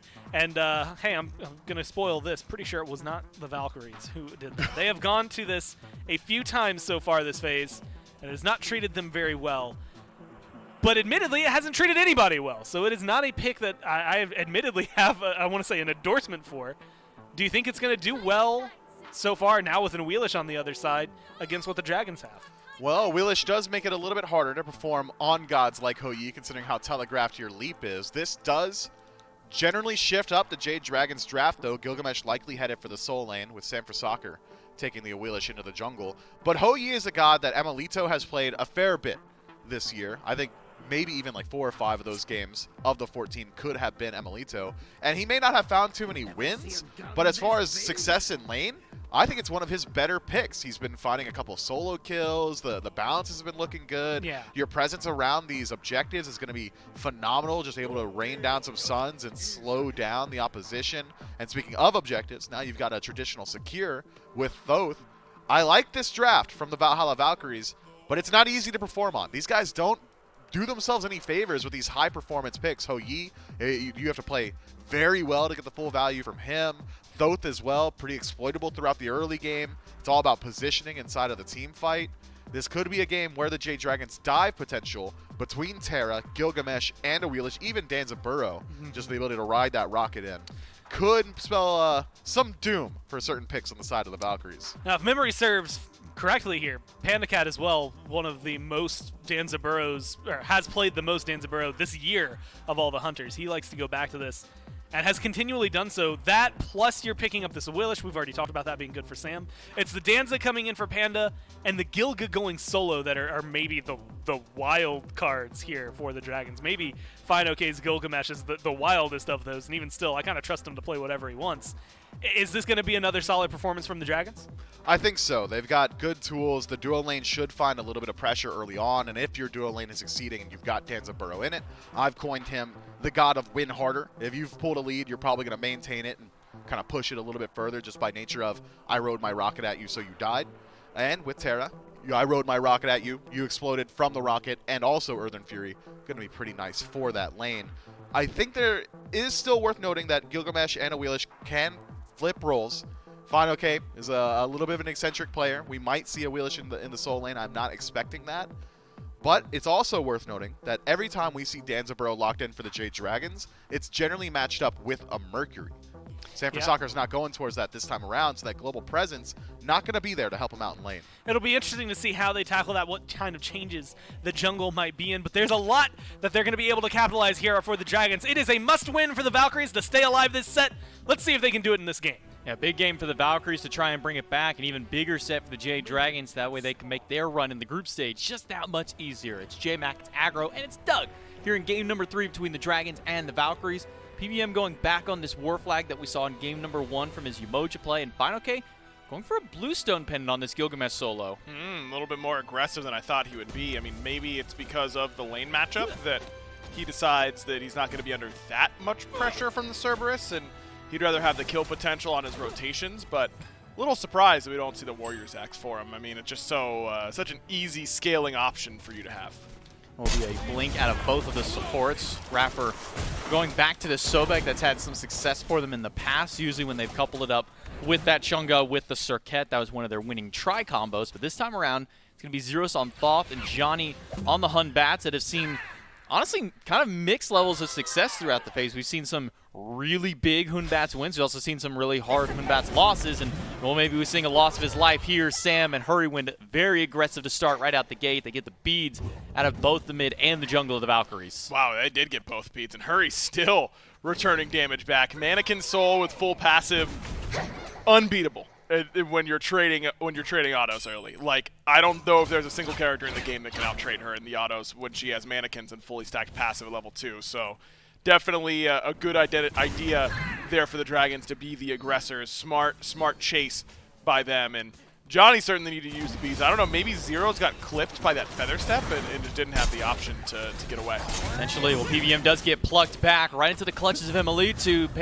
Polar Bear Mike, trying to juke for as much as he can, but he runs away from the minions and just delaying it, but he holds enough time out of combat to get the blink back up, and PBM, just like that, gets out of dodge. That one hurts, I think, if you're the Valkyries, because that should have absolutely been first blood, but good juking by Mike, using the minions. Emilito does the right thing, tries to clear them out, but Raffer was busy zoning her or Panda Cat, which is a viable thing to be doing there. Sam diving on Zero, so quick dash away by the Thoth will make sure that he gets out of danger. Johnny's still throwing some shots right back at him, and it's Sam who comes up on the worst end of the trade. Quick reflexes out of Zero to make sure he gets out of that fight. Smart, because that would have been a kill if they interrupt that dash. So use it early. Don't worry about putting up the wall. You just need to get out of that exact area right now, and we can worry about what comes afterwards later on. So good identification of how that fight was going to play out, and the Valkyries avoid getting first blood in the mid lane. Even so far, a couple of about 400 gold up for the Jade Dragons just in the farm game by nature of them stealing some of these camps away. 500 plus experience, not a whole lot here, only 3 minutes in. There's been nothing short of fighting, to say the least, especially around this mid lane. Sam has really been wanting to pull the trigger as early as possible on this Awilish. And that's exactly what you'd expect from that pick in general. I think that it works with the way the Dragons have been playing early games in general.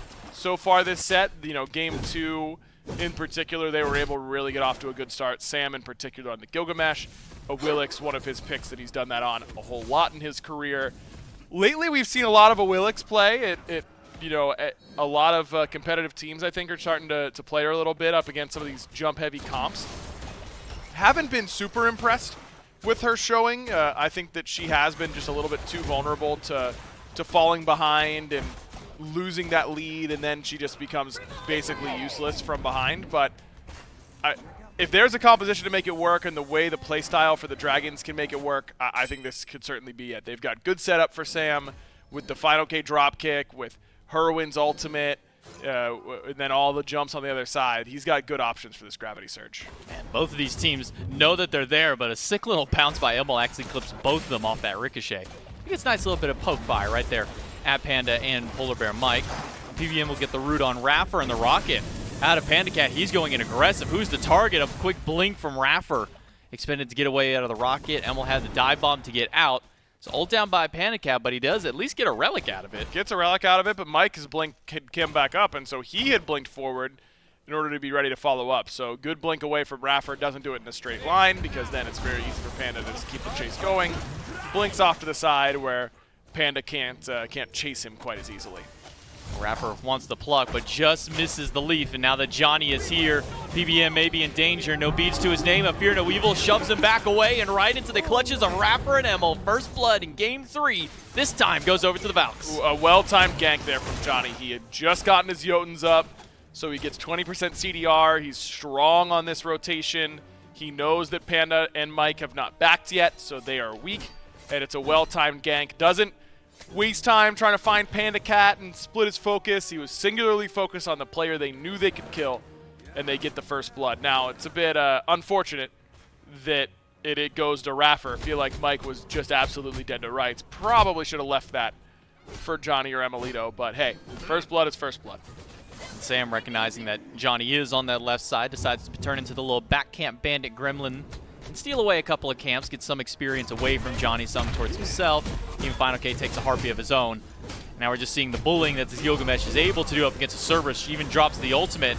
Gets his own ult to expend Avid, so Ducky does trade out there, but Ducky's the one on the worst end of the health. Well, I say that, but that gassy breath and the spit right after, man, they're starting to chunk through Final K, who hasn't gone for magic defense yet. Nope, went for mystical right off the rip, so not as much protection in the lane matchup.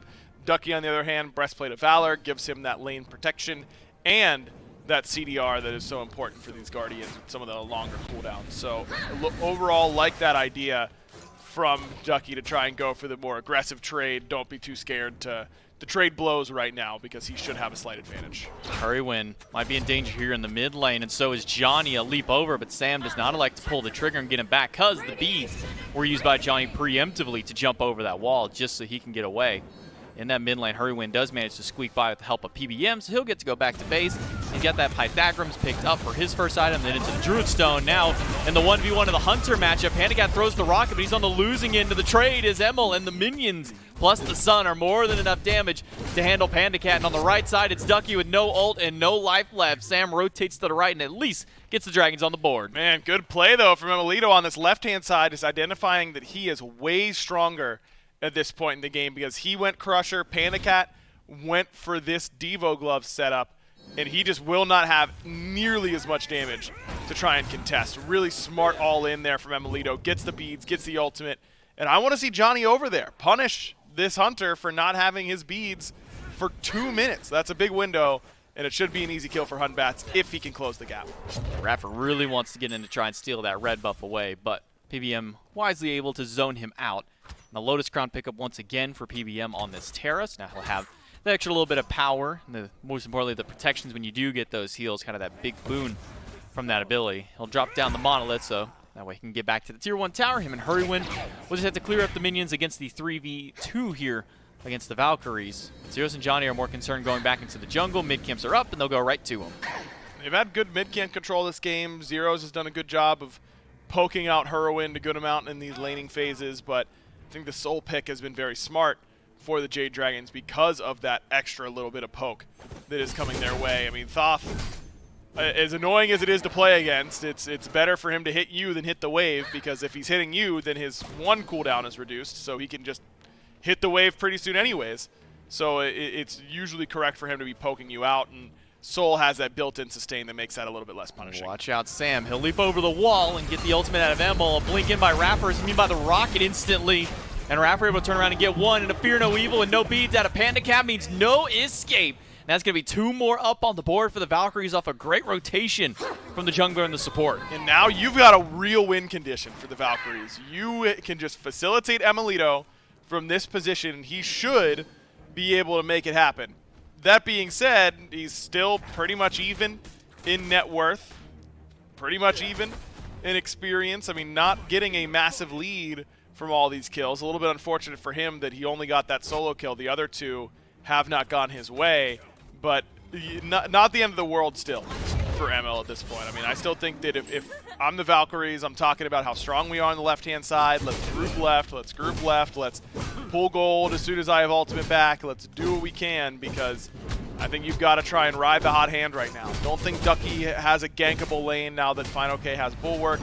That just is an unrealistic option to try and kill this Gilgamesh. Hurrywin's hard to kill in mid. Zeros is anywhere near his true strength quite yet on the Thoth as a scaling character. Head to the left, kill this Danza over and over and over again, and give yourself an easy win condition. I do have about a half level up for both of the members of that Valhalla Valkyries duo lane. Solo lane, it's a slight lead there for FineOK, and now with, as you said, those 2 items online, specifically that Bulwark, makes it a little bit harder to really do much against them. So instead, it'll be Greater Scorpion by the Jade Dragons, and they're down about 400 gold, which isn't a whole lot considering the massive amount of kills that the Valkyries have been able to pick up here in these early stages. A 4 kill up to 1. Raffer gets a plug against Sam. A Fear No Evil shoves him against the wall with nowhere to go. Zeros and Johnny put him down for another kill, but now it's Zeros in danger as FineOK is dunking him in the mid lane. Puts him down with the wins and the leap. Johnny trying to pick up Polar Bear Mike, but he's not going to grab it. Instead, it's a double kill for FineOK. And Ducky's ultimate only does anything but watch out for the rocket from downtown. Pandacat finds Ducky and Raffer. Raffer taunts it back in under, but PBM falls to Ducky under the tower. Right after that, it's Hurrywin grabbing Raffer. Man, what a rotation in from Pandacat. Knows he can't take the fight in left anymore, so I just won't be there. I'll simply fight elsewhere on the map, and joins this fight in mid at the perfect time. It was a great start to that fight for the Valkyries. I loved the way they started off that fight. I mean, it's a Fear No Evil over the wall from Johnny that pushes Sam into a tiny little corner, makes it easy for Zeros to pepper him with shots. I loved that play. It's a 1v1 between Sam and Emil, and Hurry is being pushed away by Ducky. Now Panicat's got to come over. Ultimate out of Sam, gets the beads out of Emil. Hurry trying to block, but Ducky has the stun right after. Hurry trying to sustain through, but Panicat coming in with the cleanup 2 down for his team, but maybe he can at least make it a 2 for 2, fighting up against Ducky. Body blocking the best he can, and PBM is here to secure the kill and at least put 2 for 2 on the trade. Yeah, look at Mike's face. Kill secure is right. He just had a little chuckle That's after all the fact. mine. Yeah, that's his at the end of the day. Emil playing really well right now, man. Not panicking when Sam jumps on him, just drops the ultimate at his feet, forces Sam back, gets the kill for Ducky, but another kill that maybe should have gone Emilito's way, then is able to clean up Whirlwind after the fact. Valkyrie's left side looking strong, but a little bit of an unfortunate circumstance for Emilito that it's actually Pandacat who does end up getting his shutdown kill. Golden experience is only slightly up here for the Jade Dragons. Less than 1,000 experience, less than 1,000 gold. Separate these two teams here at 12 minutes, which is a lot compared to what we've seen the previous 2 games. I mean, at this point in game number 2, Dragons were up 4,000 gold. Game 1, they were up a couple thousand. Valkyries have been able to hold firm here in game number 3. And Hurrywin getting hit here in the mid by this root out of Zeros means that Zeros has no escape. And if Fear No Evil, it isn't going to be enough to save his life. Sam gets a knock up against Johnny and a double stun out of PBM plus the root. And Hurrywin returning fire with the autos, peppering them against Johnny and Raffer means that Sam gets to live to see another day. But here comes ML on a good rotation over. Hurry, no beads. Raffer misses the pluck. They needed that one. The 180 to separate right around. The Suns drop. Johnny with the overhead smash and not enough sustain out of the mid laner to keep himself alive. But with Final K rotating over, the winds drop down and a drop kick against the wall. Emil's got nowhere left but to try and fight. But he cannot stop the might of Final K. PBM body blocks the pluck out of Raffer, and Final K continues his onslaught, but not for much longer. Raffer gets under the tier 1 to live. That was a sick play from Mike that won't actually amount to anything, but he had the idea to make it happen.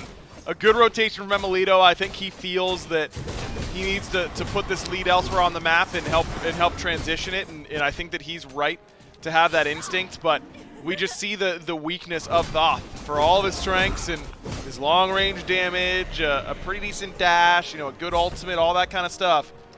Once that dash is down, he is free pickings, and Sam just instantly hops on the horse and gets right after him, forces Zeros down into the dirt, and then Johnny with a good rotation in. You know, they kill Hurrywin with help from Emilito, but still not going to be enough to really turn the tide of that fight once Fine OK rotates in. 4-0-2 for Fine on this Gilgamesh. And that's the solo laner who's been making such a heavy impact here for the Dragons in this early game. His tower does go down. It's an unfortunate loss for Final K, but, well, now he doesn't have to be worried about being locked down to this lane. He can rotate, well, I was going to say rotate even more, but he's been rotating consistently throughout this game, so even more than he already was. Pandacat on this left side will just go ahead and drop down the Scorpion and get some wave clear of his own just to try and keep at least a little bit of experience gap shortened between him and Emilito. They have closed that up, and PBM has even been able to get about a half level up over him. It's really only Johnny that's got any kind of lead here for the Valks. Yeah, small lead for him as Sam has died a couple of times this game.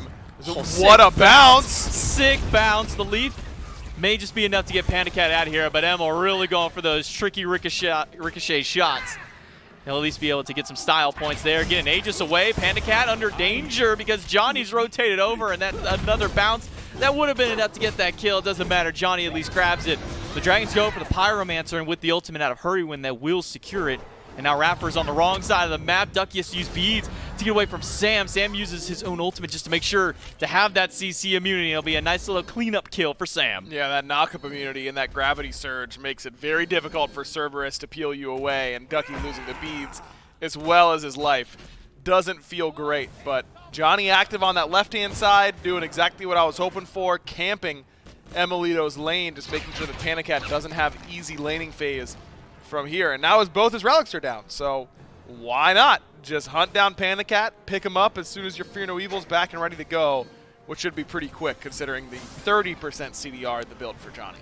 10-10 reads the kill count, about 2,000 plus gold up for the Jade Dragons here in game number 3 of this best of 5. For those of you who haven't heard it, if we haven't said it enough times, man, best of 5 sets throughout the entire weekend. The Dragons get started out here against the Valkyries up 2-0, but We saw this all yesterday where teams were up 2-0 and then game number 3 did flip the other way. I don't think anyone swept yesterday, so we'll see if the Valkyries can make it happen, though. They're in a pretty big pickle right now, down 4,000 or so, 3,000 or so gold, I should say, up against the Dragons.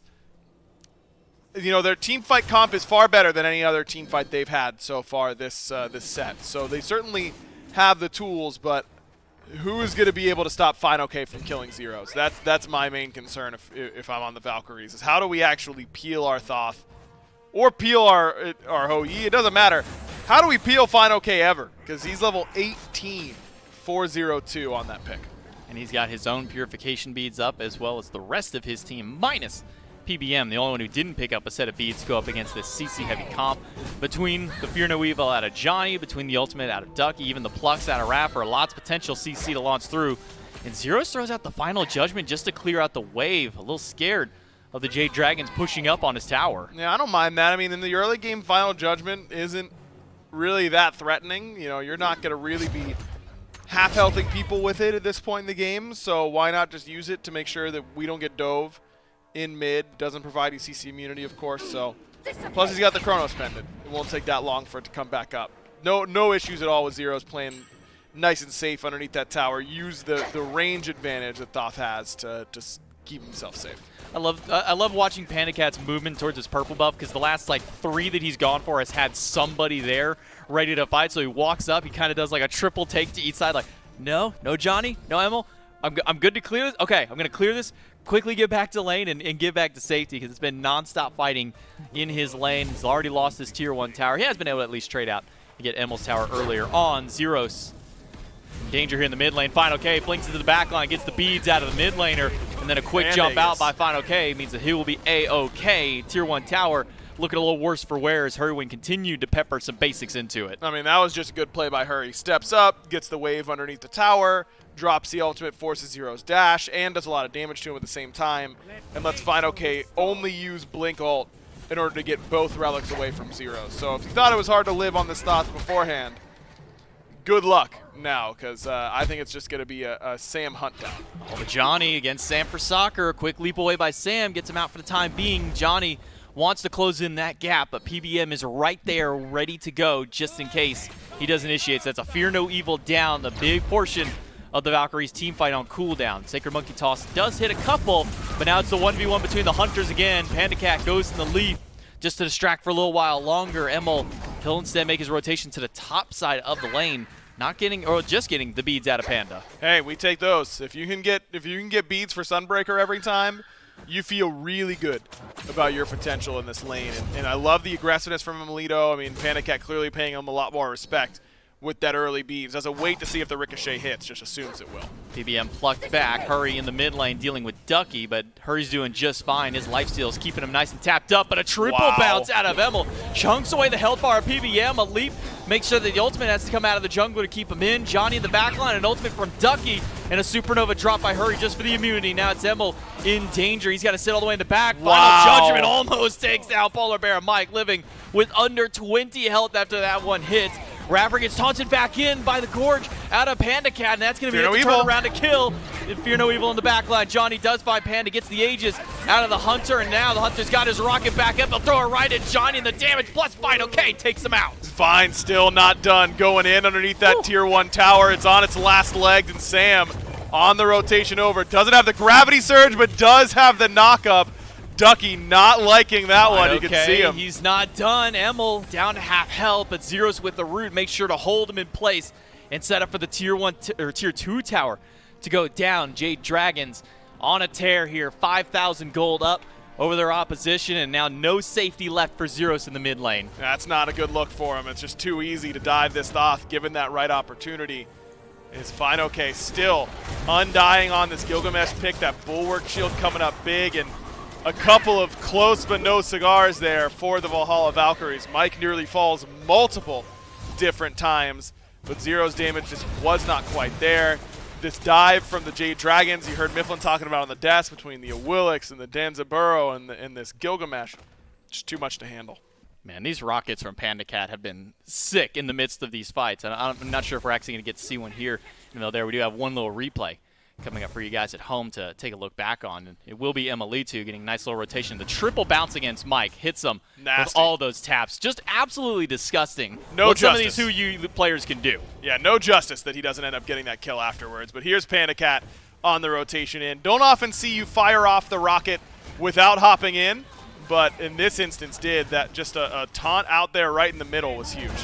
PBM finds Ducky, stun against him. Some crits coming out of Panda Cat will force him away, but Final K dives in the backline, gets a drop kick just against Johnny. It's the 2v1, and Final K is taking these trades every day of the week. Beads to get away from the ultimate out of Johnny. The Bluestone ticks, not quite enough. Johnny does get to live yet again, but Zero's forced out of his beats on the stun out of Mike. He'll use the dash, but now that that dash is gone, there's nowhere left for him to go, and the onslaught of the Jade Dragons collapse on the mid laner, and Zeros goes down. Yeah, it's just Thoth problems, man. Just what do? You just use the dash, and then you're dead, because you just don't have anything else after that.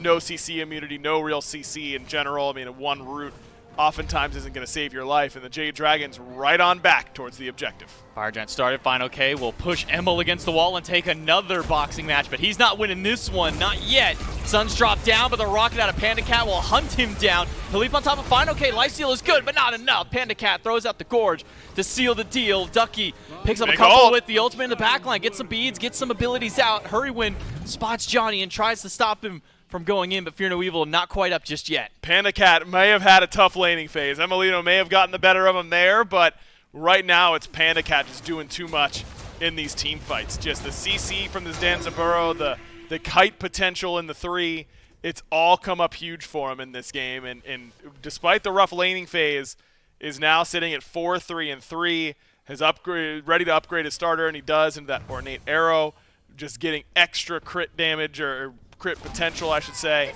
with that starter upgrade. The Valkyries, I mean, they just have to try and find a little pick with this Sobek, but a lot of sets of beads, and the one guy who doesn't have beads is PBM, and I don't know that you really want to toss him back to the team. And you got Final K just running anywhere that he pleases, fighting anyone that he pleases on this Gilgamesh. Nearly fully 6 slotted, has gone and upgraded his Bluestone Pendant, so he's got a little bit of extra burn damage when he does jump into these initiations just like this one. Rapper kicked against the wall, knocked up by Sam, rooted in place, and just too much damage going his way. Rapper does not get to play this time around. Maybe neither does PBM as he gets hit by the triple bounce again. A Fear No Evil and a root hit from Zeros takes him out, but now Emil's the one in danger. Hurrywin picks him up with the basics right afterwards. Johnny on a sliver of health, and so is Zeros, but Final K will just walk him down, and Panda Cat will ride the rocket to victory. Barrel stuffs him, and now Ducky trying to back. Actually still has the ultimate, and Panda Cat lives because that paralyzing spit did not land. Ducky does not get to live. Stuck under his own tower, and a double kill for Panda Cat, a double kill for Final K, and a deicide for the Jade Dragons. 9,000 gold up, and with the Fire Giant available, they're going to walk right up to it and take that objective. Nice little Mike for 5 there for the Jade Dragons. He got a good ultimate off, and that's his job as a support. It's okay for him to fall after that, and that's going to open up an easy Fire Giant for the rest of this squad, and it just continues to be the Final K show here in game number 3. 8-0-7 on this Gilgamesh. I mean, Gilga has been the priority pick for the course of the year, basically, and has kind of fallen off a cliff in terms of prioritization. But the Jade Dragons, these last 2 games, Sam was what, 6-0 on them at a point last game. Now Final K 8-0, and having that flexibility in your draft to top 2 Terra Gilgamesh. That's because they first picked the Terra both these last 2 games, and they've gotten Gilgamesh on the return right away. And then just going, yeah, we'll figure it out. We'll figure out where it goes after that. We'll whether Sam or Fine plays, it doesn't really matter. We'll find a good pick for them. And just having that synergy already between the Terra and the Gilgamesh, 2 ultimates that work together like Odin Zeus. It's really that level of combination, because Winds of Shamash, a lot of little ticks. Terra ultimate cares about tick damage because you have to hit them 5 times in order to proc it. Will do so instantly with Winds of Shamash, and it just makes it for a very difficult team fight to beat. Final K rounds out his build with a Void Shield for a little bit of extra physical prot, some physical prot shred, and just a little bit of extra damage, because why not? If you're boxing everybody in the world, you might as well be able to do it just a little bit more efficiently. Root does hit against Zeros, but Zeros has already lost a quarter of his health. The drop kick takes about another quarter of that one away. The explosion of the Pridwin shield is continuing to whittle down this mid laner for even just existing in the same realm as Fine OK. It was a really good beads there from Zeros. I don't know if a lot of players would have been able to reaction sound beads that drop kick that would have knocked a minion into him to stun him, but ends up trusting that it's going to land. It would have. That probably would have killed him if he didn't use it. Phoenix under siege. Ducky goes in with a blink ult, but doesn't grab anybody to throw back. Instead, Sucking Rapper in danger, and a Fear No Evil dropped, and an ultimate out of Sam. Gets the beads from Johnny, but Final K is right there to close it out. Hurrywin gets the last hit, but Hurrywin's the one in danger now as Ducky dives in to pick him up. Emil in the sky tries to walk away, but Ducky gets CC chained out of existence as PBM picks up the last hit, and Final K dives in the backline and kicks Rapper against the wall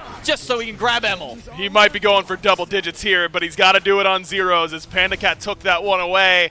It looks like the Jade Dragon's on the cusp now of sweeping the Valkyries. And Zeros has a lot of work to do if he wants to defend against this Titan. 4 of the Jade Dragons against the one lone Zeros, and it looks like he's not going to have enough damage to hold them off. No ultimate up and no abilities to save his life. The winds to zone him away. Jade Dragons take the clean sweep with a 3-0 set over the Valkyries. Look, the Valkyries, they're playing with house money right now. You know, this is a team that struggled for the vast majority of the year, especially in Phase 3. But they only need to win one of these best of 5. So 1 down, Jade Dragons beat them. The Jade Dragons now have to just do what else. You know, if they just win another set, they're basically good to go. That's a good starting point for them.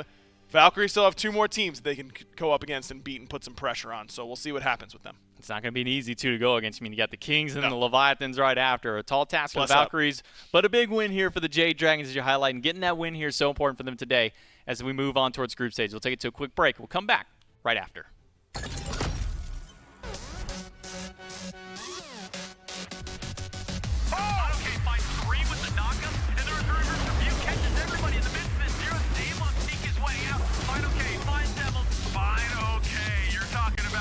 Time initiating. How about a 3-man knockup from the Yorm?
Well, that's right. The Dragons get their 3-0 victory, the first 3-0 that we've had so far in these best of fives, and they're going to be happy about it, I'm assuming, sitting pretty in their group now with one win, matching out the Leviathans that they had yesterday. And Mifflin, this one does not go as easily as it does. Before we break into that, I want to remind everyone right now, you can actually use !Discord in chat.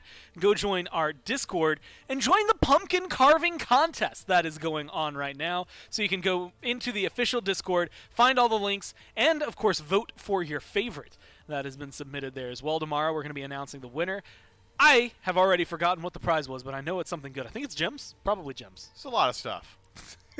A lot of stuff, like things you could buy at shop.hi-rezstudios.com. I remember that one. That's a good one. Those are great. Yeah, !Discord in chat, and you can get over there to vote on those, and we'll announce the winners tomorrow. Because, look, I'm going to go ahead and throw this out there. This might surprise you if you've not looked at the calendar. Today is the day before Halloween, and so tomorrow is Halloween, as it turns out. Is that how that works? That's how those work. And so that is what we're going to be expecting. I know a lot of us are going to be in costume having fun. There's a lot of pumpkins over there. You can't see them, but they match that Alienware one. Dave showed his off yesterday. He did an all right job. You know what? A real bang-up guy. Hey, Mifflin.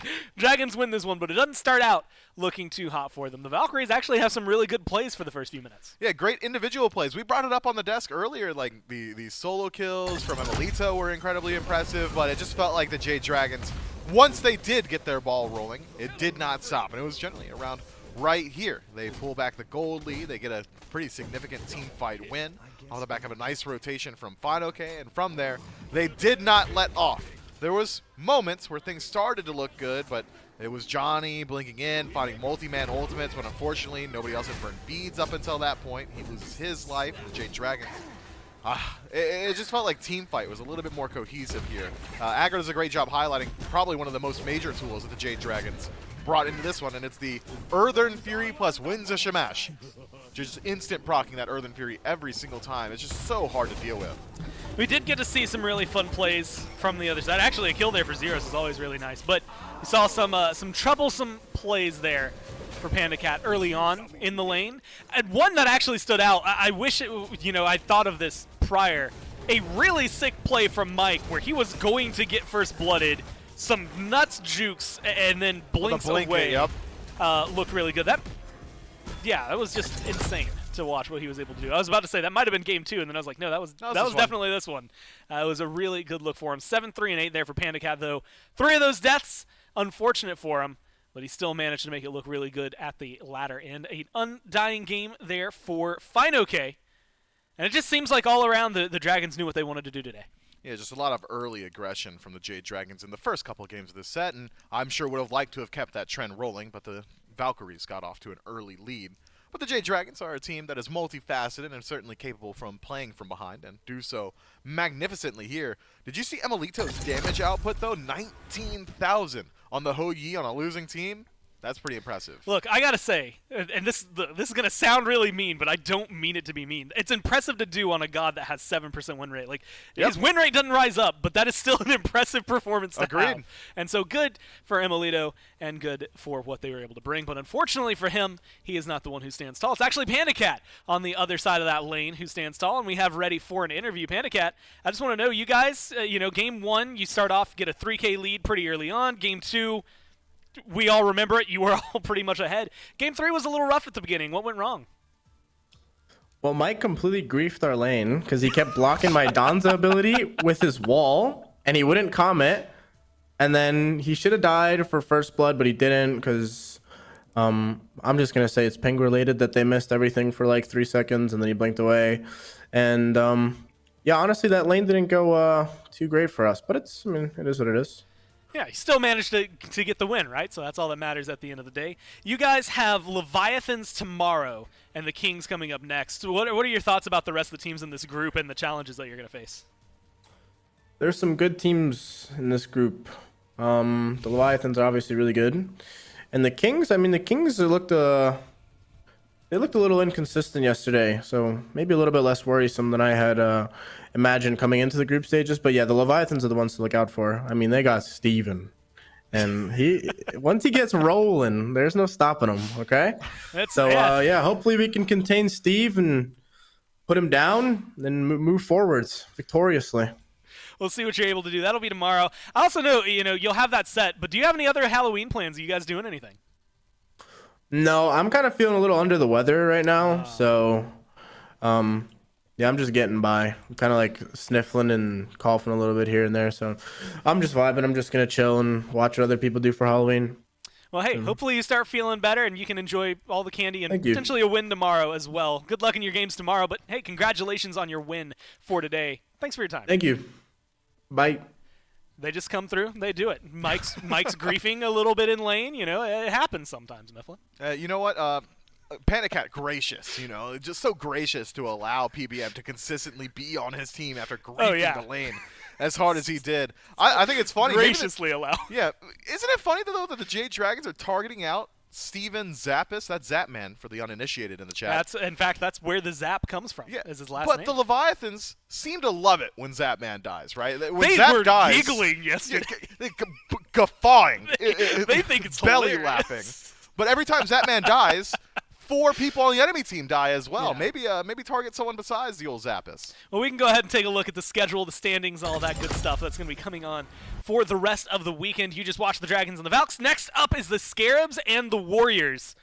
And depending on how the rest of their sets go in that group, this could end up determining who is 3rd or 4th in this group, depending, again, on whether or not the Scarabs can maybe pull some surprise upsets. Same thing for the Warriors, as they will play more next week. The Scarabs will be playing the Bolts tomorrow, so a lot of pressure on them. But this is a good win to start off for either of these teams, if they can find it.